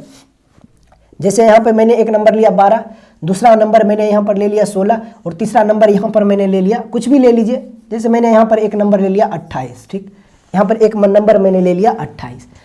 अब मैं आपको ये कहता हूँ कि ये मान के चलिए कि आपको सिर्फ इतना बताना है कि इन तीनों संख्या को एक बड़ी से बड़ी संख्या से जब हम भाग करते हैं तो शेषफल हर बार समान मिलता है। तो बताइए वह बड़ी से बड़ी संख्या क्या होगी, ये आप हमें बताइए। यानी ग्रेटेस्ट नंबर आपको निकालना है। तो कैसे निकालेंगे वो देखिए। आपको क्या करना है, ऐसे जब भी सवाल हो ना, जब 2 संख्या हो या फिर 2 से अधिक संख्या हो और उन संख्याओं को जब एक बड़ी से बड़ी संख्या से भाग करते हो तो हर बार अगर शेषफल समान बचता है तो इसका रीजन ये है, इसके पीछे का रीजन ये है कि इन दोनों के बीच का जो अंतर होता है, इन दोनों के बीच, इन दोनों नंबर के बीच के अंतर के जितने भी फैक्टर होंगे उन फैक्टर से इन दोनों नंबर को आप डिवाइड करिएगा तो हर बार शेषफल समान बचेगा। उसी प्रकार से इन दोनों के बीच के अंतर जो होंगे और उन अंतर का जितना भी फैक्टर होगा उस फैक्टर से इन दोनों नंबर को आप डिवाइड कीजिएगा तो रिमाइंडर हर बार में आपको समान मिलेगा। जैसे कोई भी आप देखिए इन दोनों के बीच का गैप कितना का है, 4 का है। तो 4 के कितने फैक्टर हैं, 1 है, 2 है और 4 है। अब इन सारे नंबर से इन दोनों को आप डिवाइड कीजिए तो आप पाओगे हर बार रिमाइंडर जो होगा वह समान मिलेगा, आपको हर बार रिमाइंडर समान मिलेगा। फिर इन दोनों के बीच का अंतर कितने का है, तो इन दोनों के बीच का अंतर जो है वह 12 का है। अब 12 के कितने फैक्टर हो सकते हैं, तो 12 के फैक्टर हो सकते हैं 1, 2, 3, 4, 6 और 12 हो सकते हैं, यही हो सकता है। तो इन सारे नंबर से इन दोनों नंबर को जब आप डिवाइड करोगे ना तो हर बार रिमाइंडर सेम बचेगा। आप देखिए 1 से इसको डिवाइड कीजिए तो दोनों एग्जैक्ट डिवाइड हो जाएगा, 2 से दोनों एग्जैक्ट डिवाइड हो जाएगा। लेकिन 3 से जब इसको डिवाइड करोगे तो देखिए यहाँ पे 16 को जब 3 से डिवाइड करोगे तो रिमाइंडर 1 मिलेगा। उसी तरह से 28 को डिवाइड करोगे 3 से तो तब भी रिमाइंडर 1 मिलेगा, यानी कि रिमाइंडर सेम बच रहा है। यहाँ पे देखिए 4 से तो ये दोनों नंबर डिवाइड हो जाएगा, यानी रिमाइंडर समान हो रहा है। 6 से जब इसको आप डिवाइड करोगे तो देखिए रिमाइंडर 4 बन रहा है और यहाँ पर इस नंबर को भी 6 से जब डिवाइड करोगे तो रिमाइंडर 4 मिलेगा। इसका मतलब क्या हुआ, इसका मतलब ये हुआ कि इन तीनों संख्याओं में से इन तीनों संख्याओं को जब एक बड़ी से बड़ी संख्या से हम भाग करते हैं तो बेसिकली इन दोनों नंबर के बीच के अंतर का जितना फैक्टर होता है उन फैक्टरों से जब इन 2 संख्याओं को हम भाग करते हैं तो हमेशा शेषफल जो होता है वह समान होता है। लेकिन आपको क्या चाहिए, आपको चाहिए वह बड़ी से बड़ी संख्या क्या होगी जिससे कि इन तीनों संख्याओं को भाग करें तो हमें शेषफल समान मिले। यहाँ पर इन दोनों संख्या के अंतर का फैक्टर हम लोग निकाल रहे हैं और इन दोनों को डिवाइड कर रहे हैं तो हर बार शेषफल हमें मिल रहा है समान। लेकिन आपको चाहिए वह बड़ी से बड़ी संख्या जिससे इन तीनों संख्याओं को भाग करें तो हर बार शेषफल जो हो वह समान हो। तो इसके लिए आपको क्या करना है, इसके लिए आपको बस क्या करना है कि यहाँ पर इन दोनों के बीच का जो अंतर आता है उस अंतर का आपको बस HCF निकालना है। उस अंतर का बस आपको क्या निकालना है, HCF निकालना है। तो देखिए इन दोनों का अंतर आपको मिल गया है 4 है और इन दोनों का अंतर जो है मिला है वो आपको मिला है कितना, 12 है। अब इन दोनों का HCF कितना होगा, 4 होगा। इन दोनों का HCF जो होगा वह कितना होगा, 4 है। तो 4 ही वह बड़ी से बड़ी संख्या है 4 ही वह बड़ी से बड़ी संख्या है जिससे कि इन तीनों संख्या को भाग करे तो हर बार रिमाइंडर जो होगा वह सेम होगा। देखिए 4 से इसको आप डिवाइड कीजिए तो रिमाइंडर आपको मिलेगा, जो रिमाइंडर यहाँ पे मिलेगा वही रिमाइंडर यहाँ पर और वही रिमाइंडर यहाँ पर भी मिलेगा। तो यहाँ पर आप सीख गए कि वह बड़ी से बड़ी संख्या हम लोग कैसे निकालते हैं, वो तरीका हम लोगों ने सीख रखा है। जब 3 संख्या यहाँ पर हो तो बस दोनों के बीच का अंतर निकाल लेते हैं और यहाँ पर जो दोनों का अंतर आता है उसका HCF निकालते हैं। तो ये जो HCF होगा वह बड़ी से बड़ी संख्या होगा जिससे कि इन तीनों नंबर को आप डिवाइड करोगे तो हर बार शेषफल समान बचेगा, है ना। अब आपने बड़ी से बड़ी संख्या को निकालना सीख लिया है। अब आपको अगर शेषफल निकालना होगा तो कैसे निकालोगे, तो बस क्या करना है आपको कि यहाँ पर आप जो बड़ी से बड़ी संख्या आपने निकाला है उस नंबर से इसको आप डिवाइड कर दीजिए तो आपको शेषफल भी मिल जाएगा। अब चूंकि सबका शेषफल समान ही होगा तो आप बड़ी से बड़ी संख्या भी निकालना सीख लिए हैं और शेषफल भी निकालना सीख लिए हैं। तो मैं उम्मीद करूंगा क्वेश्चन नंबर 20 आप आसानी से सॉल्व कर पाओगे। अब देखिए क्वेश्चन नंबर 20 को हम लोग कैसे चुटकियों में सॉल्व कर पाएंगे, इसीलिए मैंने इतना मेहनत किया है ताकि आप क्वेश्चन नंबर 20 को अच्छे से समझ पाओ, इसमें कोई दिक्कत नहीं होना चाहिए, है ना।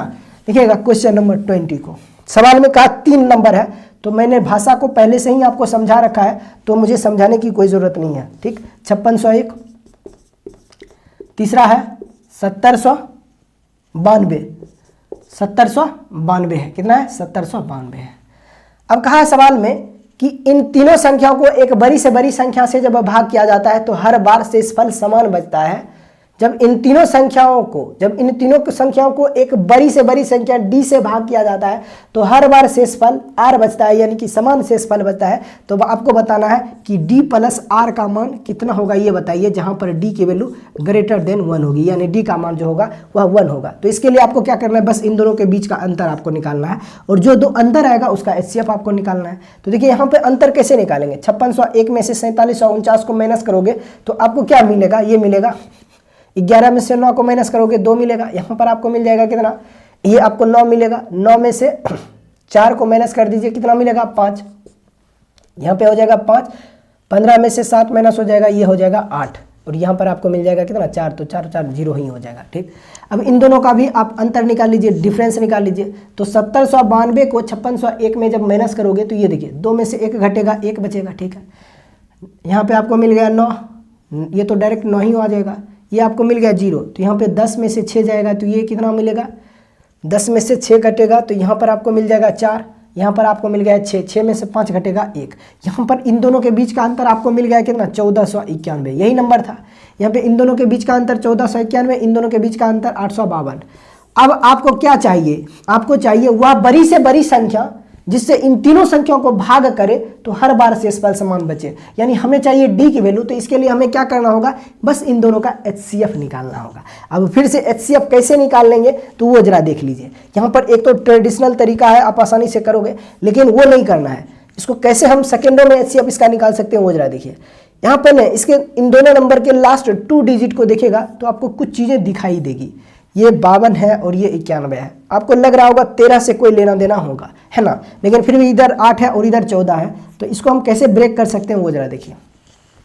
यहाँ पे ध्यान से देखिए, ये 13 चौक 52, यानी इसे लिखा जा सकता है 213 गुने 4 लिख सकते हैं क्या, 4 दूना 8, 813 चौक 52।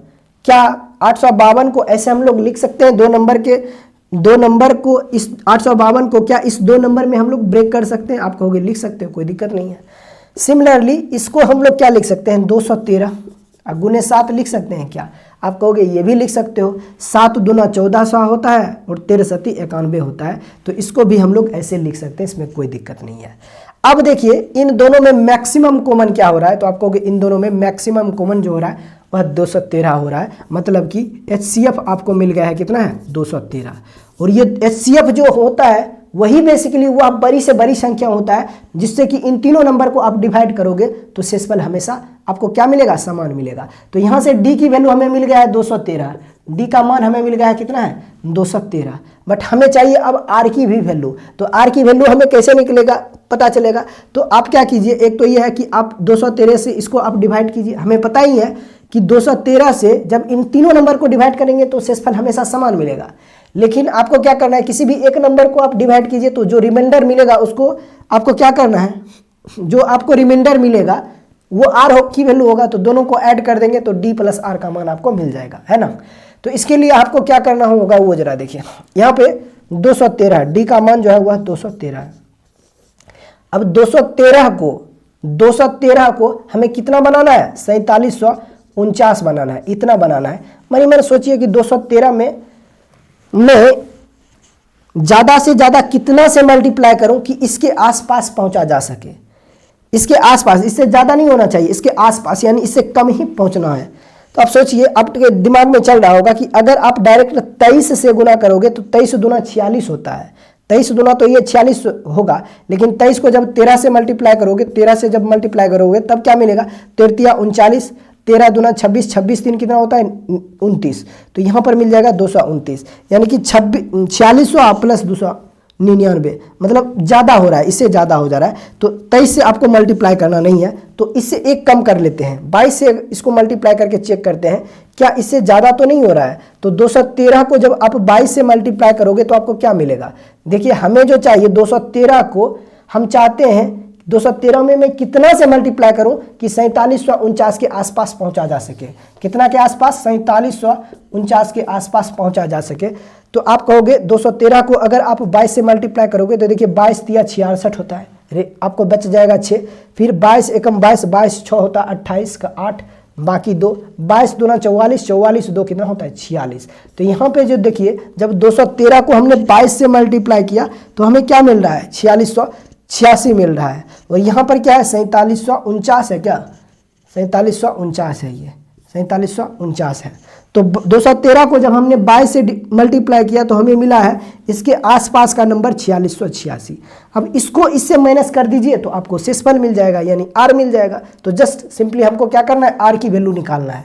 तो आर का मान निकालने के लिए आपको क्या करना होगा, 4749 में से 4686 को माइनस कर देना है, 4749 में से 4686 को माइनस करना है। तो देखिए 9 में से 6 माइनस हो जाएगा तो वो कितना होगा, 3 हो जाएगा, ठीक है 3 हो जाएगा। अच्छा चाहो ना तो आंसर आप अभी ही निकाल सकते हो। हमें डी का यूनिट डिजिट पता है, अब हमें आर का भी यूनिट डिजिट पता है, तो दोनों को ऐड करेंगे तो 3 जोड़ 3 6, यानी हमारा आंसर जो भी होगा उसका यूनिट डिजिट 6 होगा। तो देखिए कोई ऑप्शन है जिसका यूनिट डिजिट 6 हो, क्वेश्चन नंबर 20 का, तो आप पाओगे एक ही ऑप्शन है, ऑप्शन नंबर, और ये ही उत्तर होगा 276, है ना, जिसका यूनिट डिजिट 6 आ रहा है। वैसे आप इन दोनों का को माइनस कर दीजिए, जैसे 9 में से 6 घटेगा तो 3 बच जाएगा, यहाँ पे 14 में से 8 घटेगा तो यहाँ पर आपको मिल जाएगा कितना, 6। अब यहाँ पे आपको मिल रहा है कितना, 6 में से 6 घटेगा 0, 4 में से 4 घटेगा 0। तो यहाँ से जब हमने 4749 को 4686 से माइनस किया तो हमें रिमाइंडर के रूप में मिला है कितना, 63। अब डी की वैल्यू आपको पहले से पता है 213, अभी आपने निकाला है, तो बताइए डी प्लस आर का मान कितना होगा। हमें चाहिए क्या, हमें चाहिए डी प्लस आर की वैल्यू। तो डी प्लस आर का मान जो होगा वह होगा 213 अब प्लस 63 कितना हो जाएगा, 3 3 6 और ये हो जाएगा 6 1 7 और 2, यानी उत्तर होगा 276, और यही इस सवाल का उत्तर है। अब मैं उम्मीद करूंगा कि ये सवाल आपको अच्छे से समझ में आ रहा होगा, ये सवाल आपको अच्छे से समझ में आ रहा होगा। डी प्लस आर की वैल्यू हमसे पूछा जा रहा था, चूंकि डी की वैल्यू आपने पहले ही निकाल रखा है 213 और आर की वैल्यू अभी आपने निकाला है 63, तो यहाँ से आपको पता चल जाएगा कि डी प्लस आर का मान जो होगा वह होगा 213 और प्लस 63 यानी कि 276, और यही इस सवाल का उत्तर होगा। तो दोस्तों आज के इस सेशन में हम लोगों ने एलसीएम एंड एचसीएफ के 1 से लेकर 20 तक के क्वेश्चन को सॉल्व किया है, और मैं उम्मीद करूंगा कि ये सेशन आपको अच्छा लगा होगा। तो सेशन को अधिक से अधिक शेयर कीजिए और चैनल को अधिक से अधिक सब्सक्राइब भी कीजिए। नेक्स्ट सेशन में हम लोग जब आएंगे तो वहां से क्वेश्चन नंबर 20 से 40 तक के क्वेश्चन को सॉल्व करेंगे। फिर मिलते हैं नेक्स्ट सेशन में, तब तक के लिए बाय बाय, टेक केयर।